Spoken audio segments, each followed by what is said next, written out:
Hello प्यारे बच्चों, कैसे हैं आप सब। उम्मीद करता हूँ फिट एंड फर्स्ट क्लास होंगे। तो चलिए चैप्टर 1 तो हम लोगों ने वन शॉट में कंप्लीट कर ही लिया है। तो चलिए स्टार्ट करते हैं चैप्टर 2 और उड़ाते हैं इस चैप्टर को, है ना। इस चैप्टर को देखिए, थोड़ा सा बड़ा चैप्टर है, थोड़ा इंपॉर्टेंट भी है। तो ऑब्वियसली ये 1.5 घंटे का लगभग ये वीडियोस बनने वाला है आपके लिए। तो आप भी ध्यान से तैयारी के साथ बैठेगा और मैं गारंटी के साथ कहता हूँ ये चैप्टर पढ़ के जब आप उठेंगे तो आप चैप्टर 2 एकदम कंप्लीटली रिवाइज हो चुका होगा और आपको सब कुछ आता होगा। तो चलिए दोस्त शुरू करते हैं। सबसे पहले बात होती है बच्चा, acid base and salt chapter का ही नाम है, तो ऑब्वियसली हम सबसे पहले बात करने वाले हैं एसिड के बारे में। देख के लग रहा होगा, ये वाली फीलिंग्स आपने बहुत बारी नोटिस की होगी। तो एसिड का मतलब क्या है, कहता है एसिड वो सारे सब्सटेंस हैं जो सॉर इन टेस्ट हो। क्या मतलब है सॉर इन टेस्ट का? सर सॉर इन टेस्ट का मतलब आप कह रहे हैं खट्टे हों। एसिड उन सब्सटेंस को बोलते हैं जो खाने में कैसे हो, सॉर इन टेस्ट, उन्हीं को हम क्या बोलते हैं, एसिड्स। जैसे जैसे ये देखिए, ये कौन है, लेमन। कौन है, लेमन। ऑब्वियसली आपको पता है, हाँ सर इसमें से तो मिलता है, लेमन में से जो एसिड मिलता है उसको वो खाने में कैसा होता है, सॉर इन टेस्ट, खट्टा होता है। कौन सा एसिड है, क्या फॉर्मूला है, वेट वेट। पहला था एसिड लेमन। दूसरा देखिए विनेगर, ये भी एसिड है ना।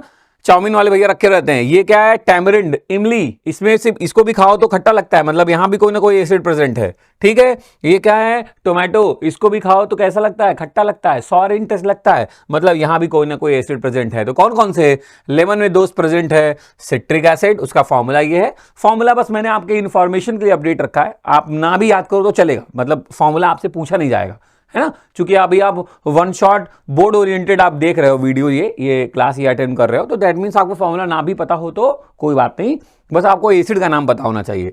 तो लेमन में कौन, सिट्रिक एसिड। विनेगर में कौन, एसिटिक एसिड। टैमरिंड में कौन, टार्टरिक एसिड। और टोमेटो में कौन, ऑक्जेलिक एसिड। आपको लग रहा है हाँ बढ़िया है सर, ये तो ठीक है, इन एसिड्स के बारे में हाँ खाने में सॉर इन टेस्ट भी हैं, ठीक है सर, अभी समझ में आ रहा है कि हाँ एसिड हैं जो सॉर इन टेस्ट होते हैं, ठीक है।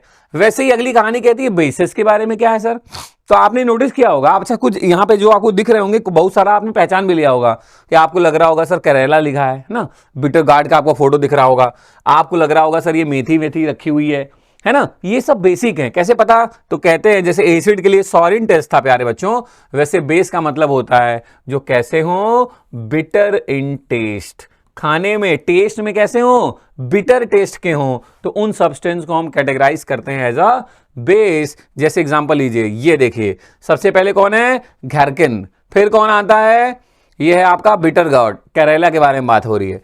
फिर कौन आ रहा है, ये आपका मेथी है जिसको हम क्या बोलते हैं, फेनग्रीक, है ना, इनको इंग्लिश में बोलते हैं फेनग्रीक, ठीक।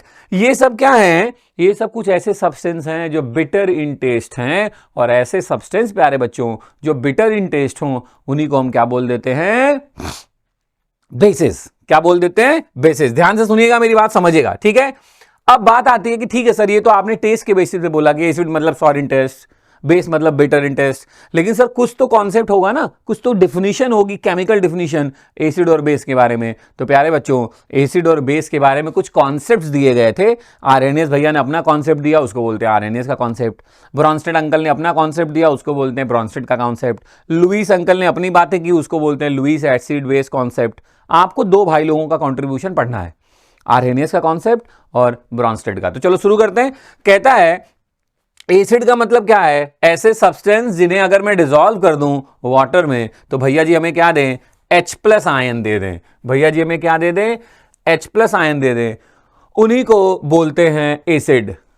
मैं नहीं बोल रहा हूं प्यारे बच्चों, आर्हेनियस अंकल ने बोला। क्या बोला, कि the substance which dissolve in aqueous solution and give H+ ion, उसे हम क्या बोलते हैं, एसिड। कम ऑन, बोल सकते हैं मेरे साथ, the substance which gives H+ ion in aqueous solution, उसे हम क्या बोलते हैं, एसिड। जैसे मैंने एग्जांपल आपके लिए कौन सा लिया, HCl का लिया, है ना।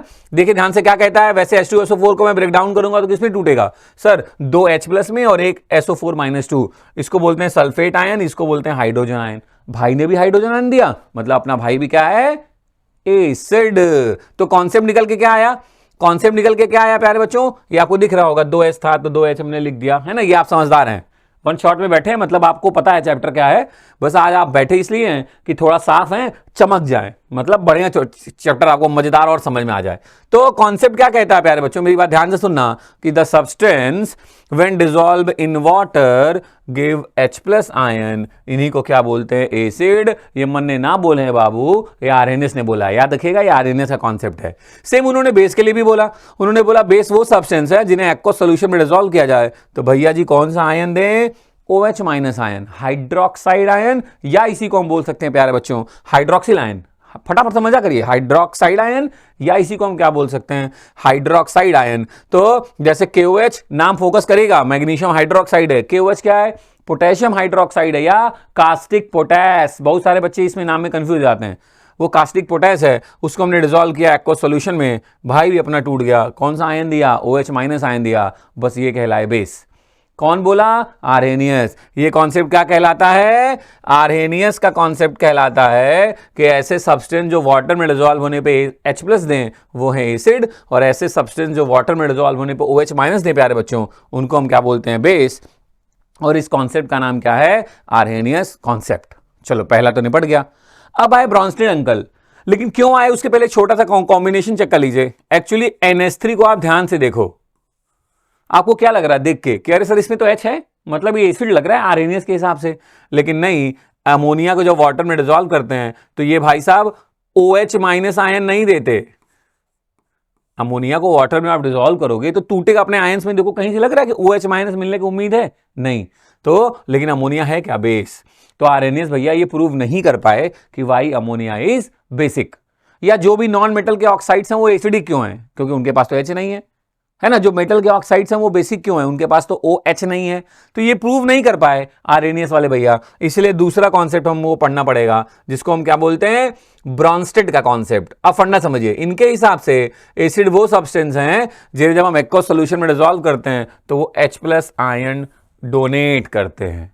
आपको लग रहा होगा आर्हेनियस वाली बात भी मैच ही कर रही है सर, वो भी बोल रहे थे H+ देते हैं, ये बोल रहे हैं H+ डोनेट करते हैं। हाँ ठीक है, लेकिन कॉन्सेप्ट जो बेस का था दोस्त वो बदल गया। इनके हिसाब से बेस वो सब्सटेंस थे जो एक्सेप्ट करते हैं H+, डोनेट नहीं करते। जो H+ को प्यारे बच्चों एक्सेप्ट करते हैं उन्हें इन्होंने बोला बेस। और उन्होंने एग्जांपल क्या लिया, ध्यान से देखिएगा। उन्होंने अमोनिया और HCl, अमोनिया गैस और हाइड्रोजन क्लोराइड गैस दोनों को डिसॉल्व कर दिया एक्वस सॉल्यूशन में, पानी में डिसॉल्व कर दिया। इन्हें जो दो आयन मिले, एक मिला प्यारे बच्चों NH4+ आयन और दूसरा क्या मिला, Cl- आयन। अब मेरी बात ध्यान से सुनना, पहले में क्या था NH3, बाद में मैं हो गया NH4 पे प्लस। देख के ही लग रहा होगा कि H+ जुड़ गया मेरे में। और अभी आपने पढ़ा कि जो H+ एक्सेप्ट करते हैं वो क्या कहलाते हैं, बेस। इसका मतलब अमोनिया क्या है, बेस। देखो जो आर्हेनियस का लोचा था भाई ने कंफर्म कर दिया। भाई वो ये प्रूव नहीं कर पाए ना वाई अमोनिया इज बेसिक, भाई ने तुरंत ही क्लियर कर दिया कि देखो H+ एक्सेप्ट कर रहा है इसलिए बेस है। पहले में HCl था, बाद में सिर्फ क्या बचा, Cl-, क्या लूज कर दिया, H+। और जो ये काम करे वो क्या है, एसिड। उसको क्या बोलते हैं, एसिड। उसको क्या बोलते हैं, एसिड। तो एक हो गया एसिड और एक हो गया बेस। बेस बोले तो जो H+ एक्सेप्ट करे, एसिड बोले तो जो H+ लूज करे। अब आते हैं कहानी के तीसरे ट्विस्ट में। अब कहता है अगर मैं बेस हूं और मैं H+ एक्सेप्ट कर लूं तो मैं किस में कन्वर्ट होऊंगा। प्यारे बच्चों ध्यान से सुनना, इंपॉर्टेंट लाइन रहती है आपके लिए जो आपको ध्यान रखनी है। मैं था तो बेस, लेकिन मैं H+ एक्सेप्ट करके चेंज किस में हो जाऊंगा, कॉन्जुगेट एसिड में। किस में चेंज हो जाऊंगा, ध्यान रखिएगा, कॉन्जुगेट एसिड में। पहले मैं एसिड था, मैंने अपना H+ लूज कर दिया, तो जिसमें मैं कन्वर्ट हो गया उसको हम बोलेंगे कॉन्जुगेट बेस। क्या बोलेंगे प्यारे बच्चों, कॉन्जुगेट बेस। तो ये याद रखिएगा आप, छोटा सा कॉन्सेप्ट है कि जो बेस है वो H+ एक्सेप्ट करने के बाद जिसमें कन्वर्ट होता है वो है कॉन्जुगेट एसिड, और एसिड H+ लूज करने के बाद जिसमें कन्वर्ट होता है वो है कॉन्जुगेट बेस। तो यहां पे आप कॉन्जुगेट एसिड बेस वाला टर्म भी अपने दिमाग में रख लीजिएगा। और ये फिर वही वाली बात मन ने ना बोले हैं बाबू, कौन बोले हैं, ब्रॉन्स्टेड अंकल, ब्रॉन्स्टेड भैया ने बोला था इस बात को। मैं थोड़ी देर के लिए इसको हटा रहा हूं कि आपको दूसरा वाला एग्जांपल समझ में आ जाए, कंफ्यूज मत होइएगा। मैंने एक्सप्लेन कर दिया, आप चाहें तो बैक करके लिख सकते हैं, फिर आगे बढ़ेगा। अब देखो गेम समझो, दूसरे एग्जांपल में फिर से अमोनिया को वाटर में डिसॉल्व किया, भाई साहब फिर से NH4+ बन गया, मतलब भैया जी क्या है, बेस। H2O ने क्या किया इस बार, H2O से सिर्फ OH- हो गया, मतलब H+ लूज कर दिया, मतलब भैया जी क्या है, एसिड। ध्यान से देखना क्या बताना चाह रहा हूं। ये सब कॉन्सेप्ट किसने दिया? ब्रॉन्स्टेड का कॉन्सेप्ट है। और अगर मैं आपको छोटा सा एग्जांपल और दूं, यही H2O जब HCl और H2O को डिसॉल्व करो प्यारे बच्चों, तब ये क्या होता है? HCl बचता किसमें है? ये कन्वर्ट हो जाता है, HCl को डिसॉल्व करो H2O सॉल्यूशन में, तो भैया जी कन्वर्ट हो जाते हैं H3O प्लस और Cl माइनस, 2 आयन हमें मिलते हैं। अब मेरी बात ध्यान से सुनना, पहले में H2O था, बाद में हो गया H3O प्लस, क्या ऐड कर लिया? H plus. H प्लस जो ऐड करे उसको क्या बोलते हैं? एसिड। क्या बोलते हैं? एसिड। अभी तो आपने बोला, बस यही पढ़ रहे हो, ध्यान नहीं दे रहे हो तुम। जो H प्लस एक्सेप्ट करे उसको बोलते हैं बेस। पहले H2O ने H2O था, बाद में H प्लस एक्सेप्ट कर लिया, भैया क्या बन गया? बेस। क्यों समझाना चाह रहा हूं ये लाइन? आपने नोटिस किया कि सर H2O यहां एसिड की तरह रिएक्ट कर रहा है और यही सेम H2O यहां बेस की तरह रिएक्ट कर रहा है, इसीलिए H2O क्या है? एसिड के साथ बेस जैसा बिहेव कर रहा है, बेस के साथ एसिड जैसा बिहेव कर रहा है। तो इंपॉर्टेंट सवाल बनता है दोस्त कि भैया जी क्या है? एम्फोप्रोटिक सॉल्वेंट। फिर से बोलो, एम्फोप्रोटिक सॉल्वेंट। भैया जी हैं एम्फोप्रोटिक सॉल्वेंट, डुअल कैरेक्टर शो कर रहा है। एम्फो डुअल कैरेक्टर शो कर रहा है, एसिड के साथ बेसिक कैरेक्टर शो कर रहा है, बेस के साथ एसिडिक कैरेक्टर शो कर रहा है। इंपॉर्टेंट लाइन रहेगी, याद रखिएगा। मैं आगे बढ़ रहा हूं। आपने बोला ठीक है सर, मुझे chemical definition of acid and base भी समझ में आ गया, लेकिन सर जब हम बेस पढ़ते हैं ना तो एक टर्म बार बार डिस्टर्ब करता है, एल्कली एल्कली एल्कली। तो दोस्त एल्कली का मतलब है वाटर सॉल्युबल बेस। एल्कली का मतलब क्या है?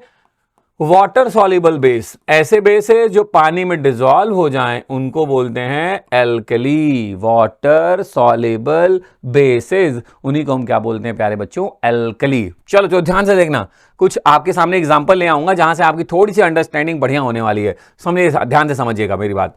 सबसे पहला कह रहा है, डिफिनीशन तो आपको अपडेट कर ही दिया मैंने, ऐसे base which is soluble in water, उन्हीं को हम क्या बोलते हैं? एल्कली। जैसे कि सोडियम हाइड्रोक्साइड। आप ध्यान से देख लीजिए, लैब में गए होंगे तो आप देखे होंगे बहुत सारे ऐसे भी बच्चे हैं जिन्होंने लैब का मुंह ही नहीं देखा, तो केमिकल का कहां से देख लेंगे? तो उनके लिए मैं यहां पे इमेज कर रहा हूं, पीपीटी रख दिया हूं, आप ध्यान से समझ पाए, एनिमेशन रखा है मैंने। ये सोडियम हाइड्रोक्साइड NaOH, एल्कली है, वाटर सॉल्युबल बेस।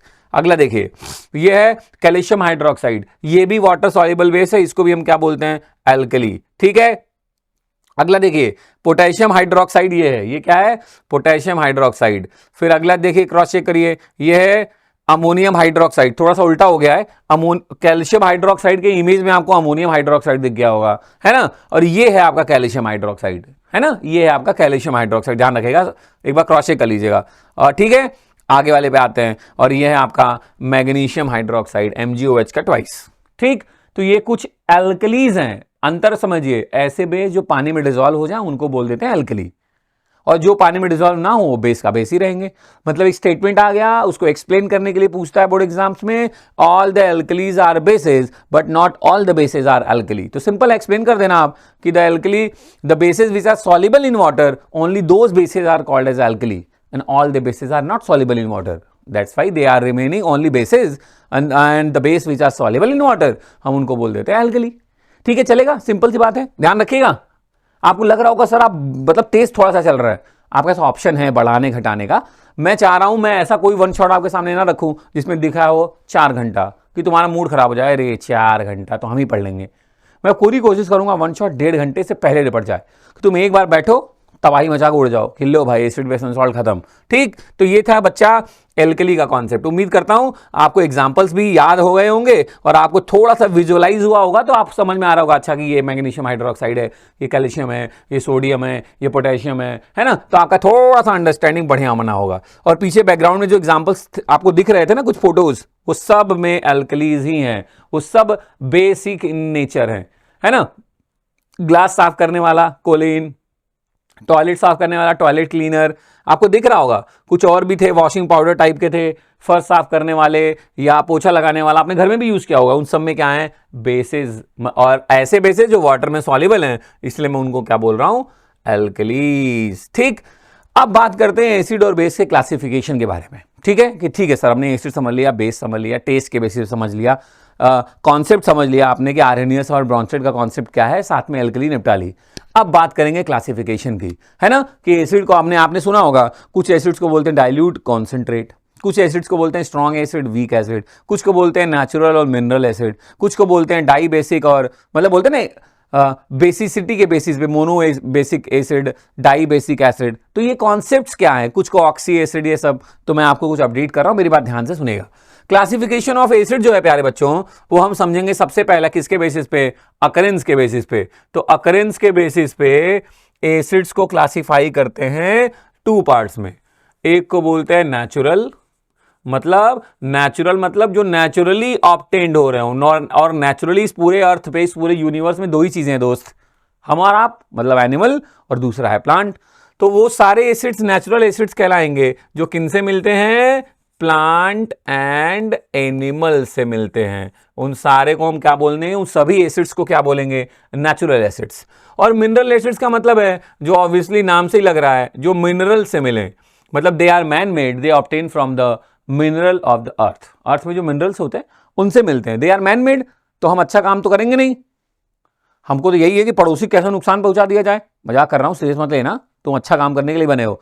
तो मिनरल एसिड सारे के सारे कैसे हैं, स्ट्रॉन्ग, और नेचुरल एसिड्स कैसे हैं, वीक। इसीलिए दे आर एडिबल, उनको खाया पिया जा सकता है, they are edible, non harmful, है ना। जितने एग्जाम्पल अभी थोड़ी देर पहले नहीं आए थे, tamarind, tartaric acid, tomato, oxalic acid, vinegar, acetic acid, है ना, ये सब एग्जाम आ रहे थे ना, सिट्रिक एसिड, है ना, लैक्टिक एसिड, ये सब नेचुरल हैं और इसीलिए दे आर एडिबल। और जो मैनमेड है दे आर मिनरल, है ना, वो कैसे हैं, स्ट्रॉन्ग है, वो कैसे है, हार्मफुल है ना। HCl hydrochloric acid, H2SO4 hydrochloric acid, sulphuric acid, HNO3 nitric acid, ये एडिबल नहीं है दोस्त, है ना। ये सब के सब कैसे हैं, स्ट्रॉन्ग हैं, नॉन एडिबल हैं, बहुत सारा हार्मफुल हैं, वेरी हार्मफुल है, ठीक। तो ये कैटेगरी है किसकी, on the basis of occurrence. अगर मैं दूसरे तरीके से क्लासीफाई करूं स्ट्रेंथ के बेसिस पे, तो स्ट्रेंथ के बेसिस पे बोलते हैं स्ट्रॉन्ग एसिड और वीक एसिड। और वैसे ही होता है दोस्त स्ट्रॉन्ग बेस और वीक बेस भी। कॉन्सेप्ट क्या है, मैं छोड़ नहीं रहा हूं कि बस लिख के बोल दूं, पढ़ लेना, मैं बता रहा हूं, ध्यान सुनो, उसके बाद पढ़ोगे फट याद आ जाएगा, पढ़ना भी नहीं पड़ेगा, ऐसे याद हो जाएगा। देखो एसिड है मतलब H+ दे रहा है, स्ट्रॉन्ग है ज्यादा दे रहा है, ज्यादा कब देगा, जब पूरा टूटेगा तब। तो डिफिनेशन बन गई, कंप्लीटली डिसोसिएट हो, मोर अमाउंट में H+ दे दे, स्ट्रॉन्ग एसिड। कंप्लीटली डिसोसिएट हो, मोर अमाउंट में OH- दे दे, स्ट्रॉन्ग बेस। उल्टा कर दो, पार्सली डिसोसिएट हो, लेस अमाउंट में H+ दे, वीक एसिड। पार्सली डिसोसिएट हो, लेस अमाउंट में OH दे, वीक बेस। कितना बढ़िया तरीका है स्ट्रॉन्ग और वीक को आइडेंटिफाई करने का, स्टेटमेंट बोलने का। जो स्ट्रॉन्ग है पूरा टूटेगा, complete dissociate, more amount of H+, strong. अब अगर बेस है तो OH के बारे में बात कर लो। वैसे ही पार्शियल टूटेगा, लेस में देगा, तो एसिड और बेस के बारे में H और OH से रिलेट कर लो।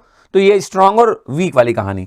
तीसरा जो क्लासिफिकेशन है दोस्त, वो है on the basis of basicity. तो आपने नोटिस किया है, जितना कोई भी एसिड जब एक्वस सॉल्यूशन में डिसॉल्व होगा तो वो क्या देगा, H+ आयन। अभी आपने सीखा, जो मैं H+ आयन देता हूं ना, वही मेरी बेसिसिटी है। तो एसिड के लिए टर्म यूज करते हैं बेसिसिटी, एंड बेस के लिए टर्म यूज करते हैं एसिडिटी। मैं एसिड हूं, आपने मेरे को पानी में फेंक दिया, मैं जितना H+ आयन दूंगा वो मेरी बेसिसिटी है। तो मैं क्या दे सकता हूं, हो सकता है मैं एक दूं, तो बोलते हैं मोनो बेसिक एसिड। क्या बोलते हैं, मोनो बेसिक एसिड। दो दे देंगे तो क्या बोलेगा दोस्त, डाई बेसिक एसिड। तीन दे देंगे तो को, 3 H+ दे दिया एक्वस सॉल्यूशन में तो ट्राई बेसिक एसिड। और वैसे ही अगर आप बेस हो, मैं आपको उठा के पानी में फेंक दूं, तुम्हें क्या लगा, बस सर ही फेंके जाएंगे, तुम भी जाओगे पानी में एक बार। मैं तुम्हें उठा के पानी में फेंक दूं, तुम क्या दोगे, OH-। एक OH- दिया। अब देखो एसिड के लिए टर्म था बेसिसिटी, तो बेस के लिए टर्म क्या होगा, लॉजिकल है एसिडिटी। तो अगर आपने एक ही OH- दिया तो आप हो गए मोनो एसिडिक बेस। 2 दिया डाई एसिडिक बेस, 3 दिया ट्राई एसिडिक बेस। ये कॉन्सेप्ट जब आप 11th-12th में जाते हो थोड़ा कॉम्प्लिकेट होता है, अभी आप देख के डिसाइड कर सकते हो। जैसे मैं बुद्धे को बहुत सुना, HCl कितना H है, एक ही देगा, मतलब ये कैसा एसिड है, मोनोबेसिक। H2SO4 2 H है, dibasic acid. H3PO4 3 H है, ट्राई, है ना। वैसे ही NaOH एक ही OH है, तो मोनो कैसा होगा, मोनो एसिडिक बेस। CaOH का ट्वाइस, देख के फॉर्मूले में दिख रहा है 2 H है, 2 H देगा, डाई एसिडिक बेस। AlOH का थ्राइस, फॉर्मूले में दिख रहा है साफ साफ 3 OH, ट्राई। मैंने क्या बोला, 11th-12th में थोड़ा सा कहानी में ट्विस्ट हो जाता है। जैसे H3BO3 देख के क्या लग रहा है, 3 देता है एक ही दोस्त। यहां नहीं ऐसा टेंशन होने वाला है ना, परेशान मत हो, इसलिए मैंने क्लियर कर दिया, टेंशन लेने की जरूरत नहीं है। फॉर्मूला देखते ही तुम बता दोगे कि इस एसिड की बेसिसिटी क्या है या इस बेस की एसिडिटी क्या है।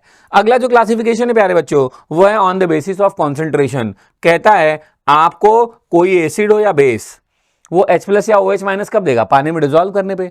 तो कहता है एसिड के रिलेटिवली अगर पानी बहुत ज्यादा है तो ऐसे सोल्यूशन को बोलते हैं प्यारे बच्चों डाइल्यूट सोल्यूशन। और अगर देखो पानी तो हमेशा ही ज्यादा होगा, मैं रिलेटिवली वर्ड यूज कर रहा हूं मतलब उनके बीच का गैप बहुत ज्यादा हो गया, तो वो सोल्यूशन है डाइल्यूट, मतलब उसको बोल रहे हैं डाइल्यूट एसिड या डाइल्यूट बेस, है ना, कि एसिड या बेस के कंपेयर में वाटर बहुत ही ज्यादा है तो हम उसको बोल देंगे डाइल्यूट एसिड या डाइल्यूट बेस। और रिलेटिवली ज्यादा तो है लेकिन रिलेटिवली डाइल्यूट थोड़ा कम है तो उसको क्या बोलते हैं, कॉन्सेंट्रेटेड एसिड या कॉन्सेंट्रेटेड बेस। तो ये जो क्लासिफिकेशन है फोर्थ वाला वो किसके बेसिस पे है, on the basis of concentration. ठीक है, on the basis of occurrence natural और मिनरल।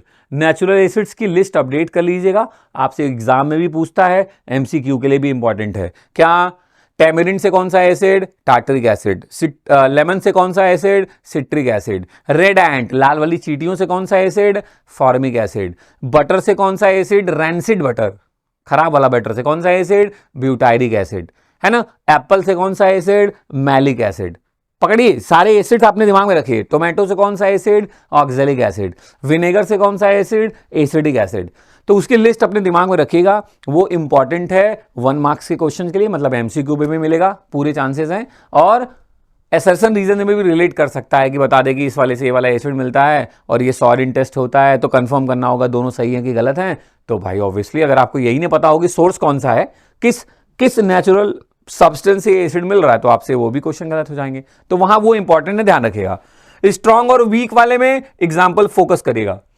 आप स्ट्रॉन्ग एसिड के सारे एग्जाम्पल याद कर लीजिए, तो जो बच जाए वो वीक है। वैसे स्ट्रॉन्ग बेस के एग्जाम्पल याद कर लीजिए, जो बच जाए वो वीक बेस हो जाएंगे। एग्जाम्पल पे जरूर याद रखिएगा। एल्कलीज के सारे एग्जाम्पल याद रखिएगा, दे आर वेरी इंपॉर्टेंट। फिर बेसिसिटी के टर्म में मैंने बोला ना फॉर्मूला देख के ही आप बता दोगे, तो एक बार एग्जाम्पल क्रॉस चेक कर लीजिएगा। NaOH अच्छा 1 देगा, COH का ट्वाइस अच्छा 2 OH है इसके पास, H3PO4 अच्छा 3 H है इसके पास। तो आप एसिडिटी और बेसिडिटी आप बता सकते हैं, कोई दिक्कत की बात नहीं है। और कॉन्सेंट्रेशन तो मैंने बोला ही कि जब सॉल्वेंट मतलब वाटर रिलेटिवली सॉल्यूट मतलब जो भी आपका एसिड एंड बेस है उससे बहुत ही ज्यादा हो तो डाइल्यूट है, रिलेटिवली कम हो तो ठीक है, समझ गया ना डाइल्यूट और कॉन्सेंट्रेट का कॉन्सेप्ट। तो ये था क्लासिफिकेशन ऑफ एसिड्स। अब बात करते हैं, एसिड पढ़ लिया सर, बेस पढ़ लिया, ये सॉल्ट क्या है सर, सॉल्ट तो देख भाई सिंपल सा फंडा है भाई, मैं जितनी बातें अभी कर रहा हूं ना इनकी डिटेल्ड वीडियो आपके पास ऑलरेडी, मैंने बोला ना आपको ये 1 शॉट चल रहा है, इनकी डिटेल्ड वीडियो एक एक एग्जांपल एक एक एक्टिविटीज के साथ कैसे परफॉर्म हुई क्या सब ये डिटेल्ड वीडियो में है। बट अगर अभी आप 1 शॉट के लिए बैठे हैं तो आपका फोकस भी यही होना चाहिए, 1.5 घंटे में चैप्टर को उड़ा देंगे, मतलब एकदम सीख जाएंगे। तो आप ध्यान से मेरी बात सुनते चलिए, है ना, फटाफट। मैं सारी कुछ भी छोड़ूंगा नहीं, सारी इंपॉर्टेंट बातें आपके साथ डिस्कस करने वाले हैं, पूरा चैप्टर उंगली पे होगा आपके। कह रहा सॉल्ट क्या है, तो फंडा बड़ा क्लियर है कि सॉल्ट का मतलब क्या है कि salts are produce due to the reaction between acid and base. कह रहे भैया ये जो सॉल्ट है वो तब बनता है जब एसिड और बेस आपस में कंबाइन करते हैं, तब कैसे कंबाइन करते हैं आगे आप सीख भी जाएंगे। और अभी आप 1 शॉट में बैठे तो आपको आइडिया भी है थोड़ा थोड़ा, एसिड और बेस मिलते हैं तो रिएक्शन होती है न्यूट्रलाइजेशन, उसको बोलते हैं, और उसी में बनता है सॉल्ट, तो आइडिया भी है। तो मैं आपको क्या कर रहा हूं, यहां पे कुछ सॉल्ट और उनके फॉर्मूले लिख रहा हूं जो आपको एकदम कंप्लीट पता ही होना चाहिए, उसमें कोई बट नहीं है।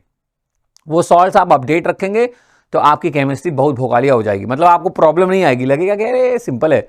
कोई भी आप अभी तक कोई नाम बोले तो आपको लगता है ना क्या ही होता होगा, है ना। तो सिंपल है, आप प्लीज इसको नोटिस कर लीजिएगा, ये कुछ इंपॉर्टेंट सॉल्ट्स हैं, आपको उनको अपडेट रखना है, ठीक है। कौन से हैं, ये वाले सॉल्ट्स हैं भैया जी, sodium chloride, calcium chloride, magnesium chloride, zinc chloride, ये उनके ये नाम है, ये उनके फॉर्मूले हैं। वैसे ये कुछ और सॉल्ट्स हैं और ये उनके फॉर्मूले हैं। प्लीज आप चाहें तो स्क्रीनशॉट ले लीजिए, आप चाहें तो पॉज करके सारे फॉर्मूले लिख लीजिए। कुछ और प्यारे बच्चे होंगे जिन्हें लग रहा होगा सर मुझको तो इसमें से बहुत सारे याद हैं, तो आप पॉज करके एक बार क्रॉस चेक कर लीजिए कि आपको ऐसा तो नहीं है कि कोई नहीं याद हो या नहीं पता हो, तो उसको कॉपी पे लिख लीजिएगा। आपको सारे ऑप्शन आपके पास अवेलेबल हैं, आप कुछ भी कर सकते हैं। ये पीपीटी इंपॉर्टेंट रहेगी, ये स्लाइड इंपॉर्टेंट रहेगी, क्योंकि यहाँ पे सारे इंपॉर्टेंट सॉल्ट्स एक साथ मैंने लिख दिए हैं, उनके केमिकल नेम और फॉर्मूले के साथ। तो ऑब्वियसली मैं आगे बढ़ रहा हूं, आपके पास ऑप्शन है, आप रुक के जो भी आपकी इच्छा हो कर सकते हैं। अब कहानी आती है कि ठीक है सर आपने कुछ इंपॉर्टेंट सॉल्ट्स के नाम भी अपडेट कर दिए, अभी हम सॉल्ट्स आगे पढ़ने वाले हैं।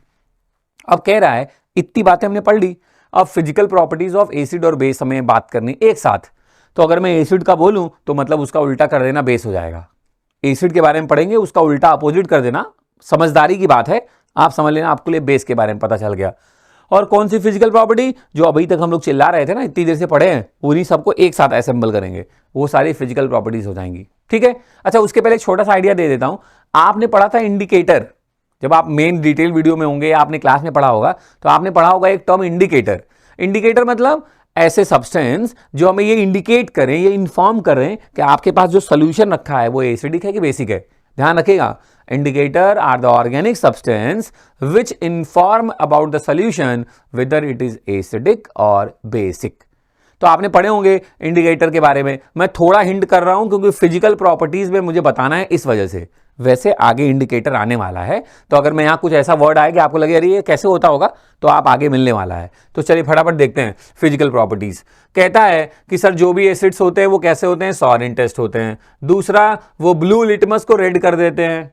वैसे अगर आपने ये लाइन सुनी है तो बेहतरीन, नहीं सुनी तो थोड़ी देर बाद आप वो भी सुन लेंगे और आपको समझ में आएगा। दूसरा, वो भाई साहब क्या करते हैं, इलेक्ट्रिसिटी कंडक्ट करते हैं एसिड्स, क्योंकि इलेक्ट्रिसिटी कंडक्ट करने के लिए दोस्त चाहिए होता है फ्री आयंस, और सोल्यूशन में आयंस तो है ना, H+ है, बेस है तो OH- है, और भी कोई आयंस हैं, तो आपको पता है आयंस तो हैं, एक्वस में डिसॉल्व करने पे आयंस में ही तो टूटते हैं, तो इलेक्ट्रिसिटी भी कंडक्ट करेंगे। अगला कह रहा है फिनोप्थिलीन के कलर में कोई चेंज नहीं होता है, मिथाइल ऑरेंज से पिंक हो जाता है इन केस ऑफ एसिड। ये मैं आपको डिटेल अभी आगे बात होने वाली है, अगर आपको थोड़ा लग रहा हो तो। वैसे मैं उम्मीद करता हूं कि आप वन शॉट में बैठे हैं तो आपको इसका आइडिया होगा।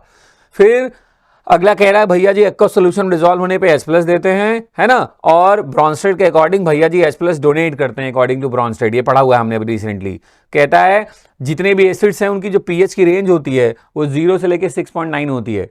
पीएच रेंज से भी रिलेटेड बातें जस्ट इंडिकेटर में करने वाले, जस्ट इसके तुरंत ही बाद, एकदम घबराने की जरूरत नहीं है। तुम्हें लग रहा होगा इतना ही क्यों होता है, पीएच रेंज क्या है, तो मैं सब बात करने वाला हूं, बस थोड़ा सा वेट कर लीजिए। चूंकि अभी एसिड और बेस, उसके बाद सॉल्ट पे आने वाला, तो मैंने सोचा एसिड और बेस को एक साथ कंपेयर कर दूं आपके लिए।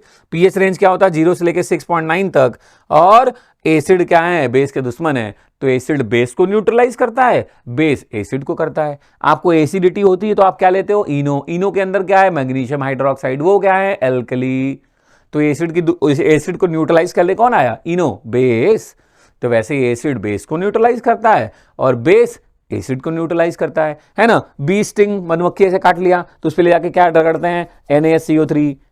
NaSCO3 क्या है, बेसिक नेचर का है। बी स्टिंग में क्या था, फॉर्मिक एसिड। अब एसिड को कौन न्यूट्रलाइज कर रहा है, बेस कर रहा है, तो एसिड न्यूट्रलाइजेस बेस, या हम बोल सकते हैं बेस न्यूट्रलाइजेस एसिड, चलेगा। इसका उल्टा कर लोगे वो सारी प्रॉपर्टी हो जाएगी बेसिस की। आप फटाफट देख लीजिए, वो सौर था, भैया जी बेटर है। वो ब्लू से रेड कर रहे थे, ये रेड से ब्लू कर रहे हैं। वो इलेक्ट्रिसिटी कंडक्ट करते थे, ये भी करते हैं। यहां उल्टा मत कर देना क्योंकि यहां आयंस हैं ऑब्वियसली, है ना। ये एसिड वाले भैया फिनोप्थिलीन के कलर में चेंज नहीं कर रहे थे, ये फिनोप्थिलीन को पिंक कलर में चेंज कर देते हैं। ठीक, वो मिथाइल ऑरेंज को किस में चेंज कर रहे थे, रेड में। ये किस में कर रहे हैं, येलो में, ऑरेंज से। ये OH- आयन देते थे, भैया जी H+ दे रहे थे। इनकी जो ये अकॉर्डिंग टू आर्हेनियस ये H+ क्या करते हैं, ब्रॉन्स्टेड के अकॉर्डिंग ये H+ क्या करते हैं, एक्सेप्ट करते हैं बेसिस, है ना। इनकी जो पीएच की रेंज है वो है 7.1 to 14, और ये भी न्यूट्रलाइज करते हैं किसको, एसिड को। तो नहीं लग रहा कि अगर आपको एक पता है तो दूसरा ऑलरेडी आपको पता ही है। ठीक, अब आप मेरी बात ध्यान से सुनिएगा, आपके दिमाग में आया होगा कि ठीक, अब हम बात करने जा रहे हैं chemical properties of acid and base के बारे में, कि एसिड और बेस की केमिकल प्रॉपर्टीज क्या है। तो देखो बड़ा सिंपल सा फंडा है दोस्त, है ना। डिटेल वीडियो में हर एक केमिकल रिएक्शन को with the activity, with the experiment पढ़ाया गया है। आप चाहें तो वहां भी कंसीडर कर सकते हैं, लेकिन अगर आप वन शॉट के मोटिव में हैं तो मैं यहां भी आपको पढ़ा रहा हूं कि आपको बात समझ में आ जाएगी, एकदम टेंशन लेने की जरूरत नहीं है। देखिए, कह रहा है एसिड और बेस की केमिकल प्रॉपर्टीज में आते हैं, तो उसके पहले हमें एक छोटा सा अपडेट याद रखना पड़ा है। मैं बोल रहा हूं फिर आपके सामने मैं ले आऊंगा। कहता है कोई भी एसिड जब किसी मेटल से रिएक्शन करेगा तो बनाता है सॉल्ट एंड हाइड्रोजन। किसी भी मेटल का मतलब होता है वो मेटल, चूंकि आप पहला चैप्टर पढ़ चुके हो तो आप मेरी बात समझ पाएंगे। को मेरे मेटल का मतलब वो वाला मेटल जो मेटल एक्टिविटी सीरीज में H के ऊपर है, तभी वो H को डिस्प्लेस करेगा, वरना रिएक्शन ही नहीं होगी। तो जब मैं बोलूं मेटल के साथ मतलब उनके साथ जो H के ऊपर है। तो मैंने बोला जब एसिड रिएक्शन करेगा मेटल के साथ तो बनाता है सॉल्ट, रिलीज होती है हाइड्रोजन गैस। जब एसिड रिएक्शन करता है किसी बेस के साथ, मतलब एल्कली के साथ, बेस के साथ, तो बनाता है सॉल्ट एंड वाटर। और जब एसिड रिएक्शन करता है किसी मेटल के कार्बोनेट और बाइकार्बोनेट के साथ तो प्यारे बच्चों क्या बनाता है, सॉल्ट, वाटर, CO2। नहीं नहीं नहीं, बोलना पड़ेगा। चलो फिर से मेरे साथ बोलो। एसिड रिएक्शन करेगा मेटल के साथ, क्या बनाएगा, सॉल्ट, रिलीज होगी हाइड्रोजन गैस। बेस के साथ करेगा या एल्कली के साथ, क्या बनेगा, सॉल्ट एंड वाटर। मेटल के कार्बोनेट एंड बाइकार्बोनेट के साथ करेगा तो क्या बनेगा, सॉल्ट, वाटर, CO2। ठीक, समझते रहना। मेटल के सल्फाइड और बाइसल्फाइड के साथ करेगा तो सॉल्ट, वाटर, SO2। मेटल के सल्फाइड के साथ करेगा तो सॉल्ट एंड H2S। ठीक, हो सकता है आपकी बुक आपको कह रहे हो बस कार्बोनेट बाइकार्बोनेट मैक्स है दोस्त, तो ठीक है, डिटेल में बहुत सारी बातें हैं। अभी आप बोर्ड ओरिएंटेड वन शॉट में बैठे हैं तो जो आपकी बुक कह रही है बस उतनी केमिकल प्रॉपर्टी के बारे में बात करते हैं। किसके साथ, एसिड का रिएक्शन मेटल के साथ, एसिड का रिएक्शन एल्कली के साथ, एसिड का रिएक्शन मेटल के कार्बोनेट और बाइकार्बोनेट के साथ। चलिए फटाक से क्रॉस चेक करते हैं। क्या कह रहा है, एसिड जब मेटल से रिएक्शन करता है तो बनता है सॉल्ट और रिलीज होती है हाइड्रोजन गैस। हाँ सर, अभी हमने रिसेंटली ये बात की है, ठीक है, समझ में आती है बात। जब एसिड मेटल के कार्बोनेट के साथ रिएक्शन करेगा तो सॉल्ट, वाटर और CO2 बनेगा, सॉल्ट, वाटर और CO2 बनेगा। एसिड जब मेटल के बाइकार्बोनेट के साथ रिएक्शन करेगा तो बनेगा सर फिर से सॉल्ट, वाटर और CO2। देखो लिखा है सॉल्ट, CO2 और वाटर। एसिड जब मेटल के ऑक्साइड कैसे होते हैं, बेस, और वही मेटल के ऑक्साइड्स कुछ पानी में डिजोल्व भी होते हैं तो वो हो जाते हैं हाइड्रोक्साइड बना लेते हैं, मतलब वो भी क्या है, एल्कलीज। तो एसिड जब एल्कली के साथ रिएक्शन करता है या एसिड जब बेस के साथ रिएक्शन करता है तो दोस्त बनता है सॉल्ट एंड वाटर, और इसी रिएक्शन को बोलते हैं न्यूट्रलाइजेशन। और अगर आपने वन शॉट फर्स्ट चैप्टर का पढ़ लिया है तो आपको पता है न्यूट्रलाइजेशन क्या है, वहां पे बात हुई है, तो ये आपके लिए प्रॉब्लम की बात नहीं है। ठीक है, पक्का है ना, फिर से दिमाग में भर लो। एसिड जब मेटल से रिएक्शन करेगा सॉल्ट, रिलीज होगी हाइड्रोजन गैस। कैसे पता चलेगा हाइड्रोजन गैस है, burn with a pop sound. कैसे, burn with a pop sound, ये भी बात हुई है पुराने फर्स्ट चैप्टर के उसमें वन शॉट में, burn with a pop sound. या अगर प्योर हाइड्रोजन है उसको बर्न करोगे तो ब्लू फ्लेम के साथ जलेगी। फिर दूसरा कहता है जब एसिड मेटल के कार्बोनेट या बाइकार्बोनेट से रिएक्शन करेगा तो बनेगा सॉल्ट, वाटर, CO2 बनाइए, कैसे पता चला, तो जो भी गैस निकल रही है अगर मैं उसको लाइम वाटर से पास करूंगा दोस्त तो it turns lime water milky. पढ़ा है आपने कई बार ये ऑब्जर्वेशन कि CO2 गैस क्या करती है, लाइम वाटर को मिल्की कर देती है, it turns lime water milky. और मैं तो पिछले चैप्टर में कई बार आपको बोला भी था कि ये रिएक्शन इंपॉर्टेंट है कि लाइम वाटर क्या है, CaOH का होल ट्वाइस, और जब ये कंबाइंड होता है CO2 के साथ तो ये बना लेता है CaCO3, लाइम वाटर मिल्की हो जाता है। क्योंकि क्या बनता है, CaCO3 का कॉमन नेम क्या है, केमिकल नेम है कैल्शियम कार्बोनेट, कॉमन नेम क्या है ये आप कमेंट करके बताएंगे। पिछली क्लास में चिल्ला के बताया था वन शॉट में। अब मुझे देखना है, टाइम नहीं नहीं नहीं नहीं नहीं नहीं, कॉपी से चीटिंग करके नहीं बताना है, तुरंत पहुंच करके कमेंट में आप बताइए मेरे को पहले CaCO3 का नाम क्या है, चेक करता हूं मैं, देख लूंगा कि उस टाइम पे वीडियो के तुरंत बाद किसके लोगों के कमेंट आए हैं, कितने लोगों ने ईमानदारी के साथ पहला चैप्टर पढ़ लिया था। तो इसका नाम क्या है, हाँ बताने ही वाला था दोस्त, ये तुम्हारा काम है। ठीक है चलो आगे बढ़ते हैं। आपने बोला ठीक है सर बता देंगे, ये कौन सी बड़ी बात है, आपसे पढ़ते हैं सुपरस्टार, आप बोलते हैं ऐसे थोड़ा ना हैं, मेहनत करते हैं। चलो वेल डन, आगे बढ़ते हैं। अब इन एग्जांपल्स को क्रॉस चेक करते हैं फटाफट, जल्दी से देखो। पर बेस के बारे में बात कर ले, बेस की केमिकल प्रॉपर्टी सिर्फ आपको दो पढ़नी है कि base alkali water soluble base, वो जब मेटल से रिएक्शन करता है तो बनाता है सॉल्ट और रिलीज होती है हाइड्रोजन गैस। ये एसिड के तरीके का ही है। तो फिर आपको लगेगा सर अगर ये एसिड जैसा ही है तो फिर कोई डिफरेंस है क्या, हाँ, एसिड उन सभी मेटल से रिएक्शन कर लेता था जो मेटल एक्टिविटी सीरीज में हाइड्रोजन से ऊपर थे और बनाता था सॉल्ट और रिलीज होती है हाइड्रोजन गैस। लेकिन बेस ऐसा सबके साथ नहीं करता दोस्त, ये सिर्फ किसके साथ रिएक्शन करता है, जिंक के साथ, एल्यूमिनियम के साथ और लेड के साथ। और ये चूंकि एसिड के साथ भी रिएक्शन करके सॉल्ट एंड हाइड्रोजन गैस बनाते हैं, बेस के साथ भी रिएक्शन करके सॉल्ट एंड हाइड्रोजन गैस बनाते हैं, इसलिए इन तीनों मेटल को हम बोलते हैं, प्यारे बच्चों ध्यान से सुना, इंपॉर्टेंट बात है, एम्फोटेरिक मेटल। क्या बोलते हैं, एम्फोटेरिक मेटल। या इन्हीं के ऑक्साइड्स को क्या बोलते हैं, जिंक ऑक्साइड ZnO, Al का ऑक्साइड Al2O3, Pb का ऑक्साइड PbO। इन ऑक्साइड्स को हम क्या बोलते हैं प्यारे बच्चों, एम्फोटेरिक ऑक्साइड। क्या बोलते हैं, एम्फोटेरिक ऑक्साइड। हेलो, क्या बोलते हैं, एम्फोटेरिक ऑक्साइड्स। तो सिर्फ ये एम्फोटेरिक मेटल ही हैं जो बेस के साथ रिएक्ट करके क्या बनाते हैं, सॉल्ट, और रिलीज होती है हाइड्रोजन गैस। उम्मीद करता हूं आप फट से रिलेट कर पाए होंगे कि अच्छा वहां तो बहुत सारे हैं भाई, Na, Ca, Mg, Al, Fe, Zn, Pb, ये सब H के ऊपर हैं और ये सब रिएक्शन करेंगे एसिड के साथ, बनाएंगे सॉल्ट, रिलीज होगी हाइड्रोजन गैस। लेकिन बेस या एल्कली के साथ सिर्फ अपने भाई 3 जिंक, एल्यूमिनियम, लेड, इसीलिए इनको बोलते हैं एम्फोटेरिक मेटल। इनके ऑक्साइड्स को बोलते हैं एम्फोटेरिक ऑक्साइड्स। और आपसे कोई पूछे क्यों इनको एम्फोटेरिक मेटल बोला, तो तुरंत याद करना कि अरे अपने सर ने बोला तो है, क्योंकि ये एसिड के साथ भी रिएक्शन करके बनाते हैं सॉल्ट एंड हाइड्रोजन, बेस के साथ भी रिएक्शन करके बनाते हैं सॉल्ट एंड हाइड्रोजन, इस वजह से भाई का भोकाल है और इनको बोलते हैं एम्फोटेरिक मेटल। मेटल के पहले इनको एक उपाधि दे दी गई, ये लीजिए राज तिलक, आप एम्फोटेरिक हैं भाई साहब, दोनों के साथ रिएक्शन कर ले रहे हैं। ठीक, आगे बढ़ते हैं। बेस की दूसरी केमिकल प्रॉपर्टी वही पहली वाली, बेस एसिड के साथ रिएक्ट करके क्या बनाएगा, सॉल्ट एंड वाटर। सर वो सेम है ना, न्यूट्रलाइजेशन। अरे एसिड बेस से रिएक्ट करे या बेस एसिड से, क्या फर्क पड़ता है, दोनों का बात एक ही है। तो एसिड और बेस मिलके फिर से क्या बना देंगे, सॉल्ट एंड वाटर, और यही रिएक्शन क्या कहलाएगी, फिर से वही न्यूट्रलाइजेशन। क्या कहलाती है दोस्त, न्यूट्रलाइजेशन। कुछ प्यारे बच्चे कंफ्यूज हो गए कि सर बेस तो समझ में आ रहा है, आप इसको एसिड क्यों बोल रहे हो, तो अभी मैंने बोला था फिर से बोल दे रहा हूं, दिमाग में सब बैठा लीजिए। मेटल के मोस्टली ऑक्साइड्स क्या होते हैं, बेसिक, और नॉन मेटल के मोस्टली ऑक्साइड्स क्या होते हैं, एसिडिक। मोस्टली क्यों बोल रहा हूं, क्योंकि जब आप वन शॉट अभी मेटल एंड नॉन मेटल में आएंगे तो आप नोटिस करना कुछ एम्फोटेरिक भी हैं, जैसे अभी देखिए मेटल वाले में कुछ एम्फोटेरिक निकल आए, तो इसलिए मैं मोस्टली बोल रहा हूं। वैसे नॉन मेटल के ऑक्साइड सारे एसिडिक नहीं होते, मोस्ट ऑफ द होते हैं, मोस्ट ऑफ द मतलब है 96%। चलो कुछ हैं जो न्यूट्रल भी हैं, है ना, तो वहां भी बात कर लेंगे। वैसे मैं आपको इसलिए मोस्टली वर्ड बोल दे रहा हूं, जैसे H2O, H2O क्या है, हाइड्रोजन का ऑक्साइड से, न्यूट्रल है दोस्त, नॉन मेटल ही तो है, हाइड्रोजन किसी तरह बिहेव करता है, नॉन मेटल की तरह, तो ये तो न्यूट्रल है। कार्बन मोनोऑक्साइड, ये कार्बन का ऑक्साइड है, नॉन मेटल का ऑक्साइड है, ये भी एसिडिक नहीं है, न्यूट्रल है। तो ये बातें वहां पे और डीपली करूंगा, अभी मैं आपको जो अपडेट कर रहा हूं वो लाइन समझिएगा। मेटल के ऑक्साइड्स कैसे होते हैं, they are mostly in basic, and non metal के ऑक्साइड्स कैसे होते हैं, champion, they are mostly in acidic. तो अब चलो इन्हीं कहानियों को एक एक एग्जांपल के थ्रू फटाफट कवर करते हैं।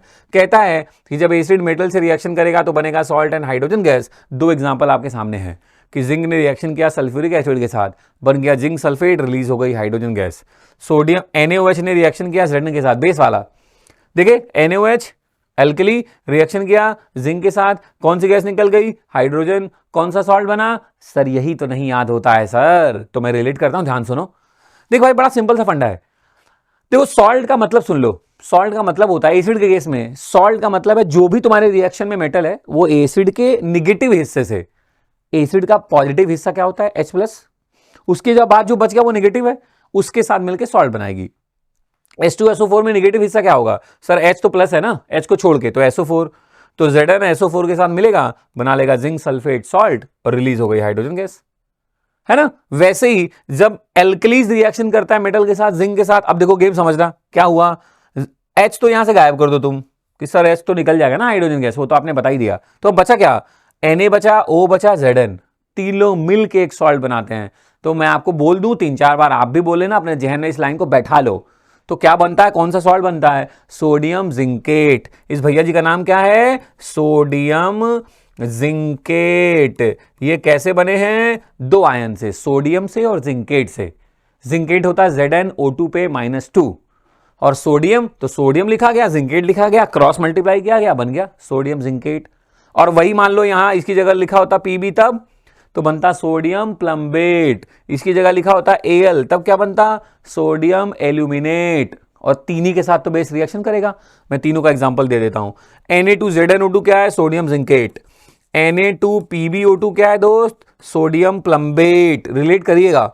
और NaAlO2 क्या है, सोडियम एल्यूमिनेट, है ना। तो ये तीनों एग्जांपल ही मैंने दे दिया, आप एक बार ध्यान से तीनों रिएक्शन चाहें तो लिख सकते हैं। बैलेंसिंग इंपॉर्टेंट रहती है एल्यूमिनियम के केस में, ध्यान रखिएगा, उसको इंपॉर्टेंट रहेगा। ठीक, आपने बोला ठीक है सर, तो पहला वाला तो चलो समझ में आ गया, पल्ले पड़ गया कि एसिड मेटल से रिएक्शन करेगा तो बनेगा सॉल्ट एंड हाइड्रोजन। आपने कुछ एग्जांपल भी दिखा दिए, एसिड में सॉल्ट बनाने का ट्रिक भी दे दिया, और बेस में भी आपने बताया तीन ही ऑप्शन ही है दोस्त, zincate plumbate aluminate, aluminate plumbate zincate, zincate plumbate aluminate. 5-6 बार बोल लीजिए, सारे फॉर्मूले अपने आप दिमाग में बैठ जाएंगे।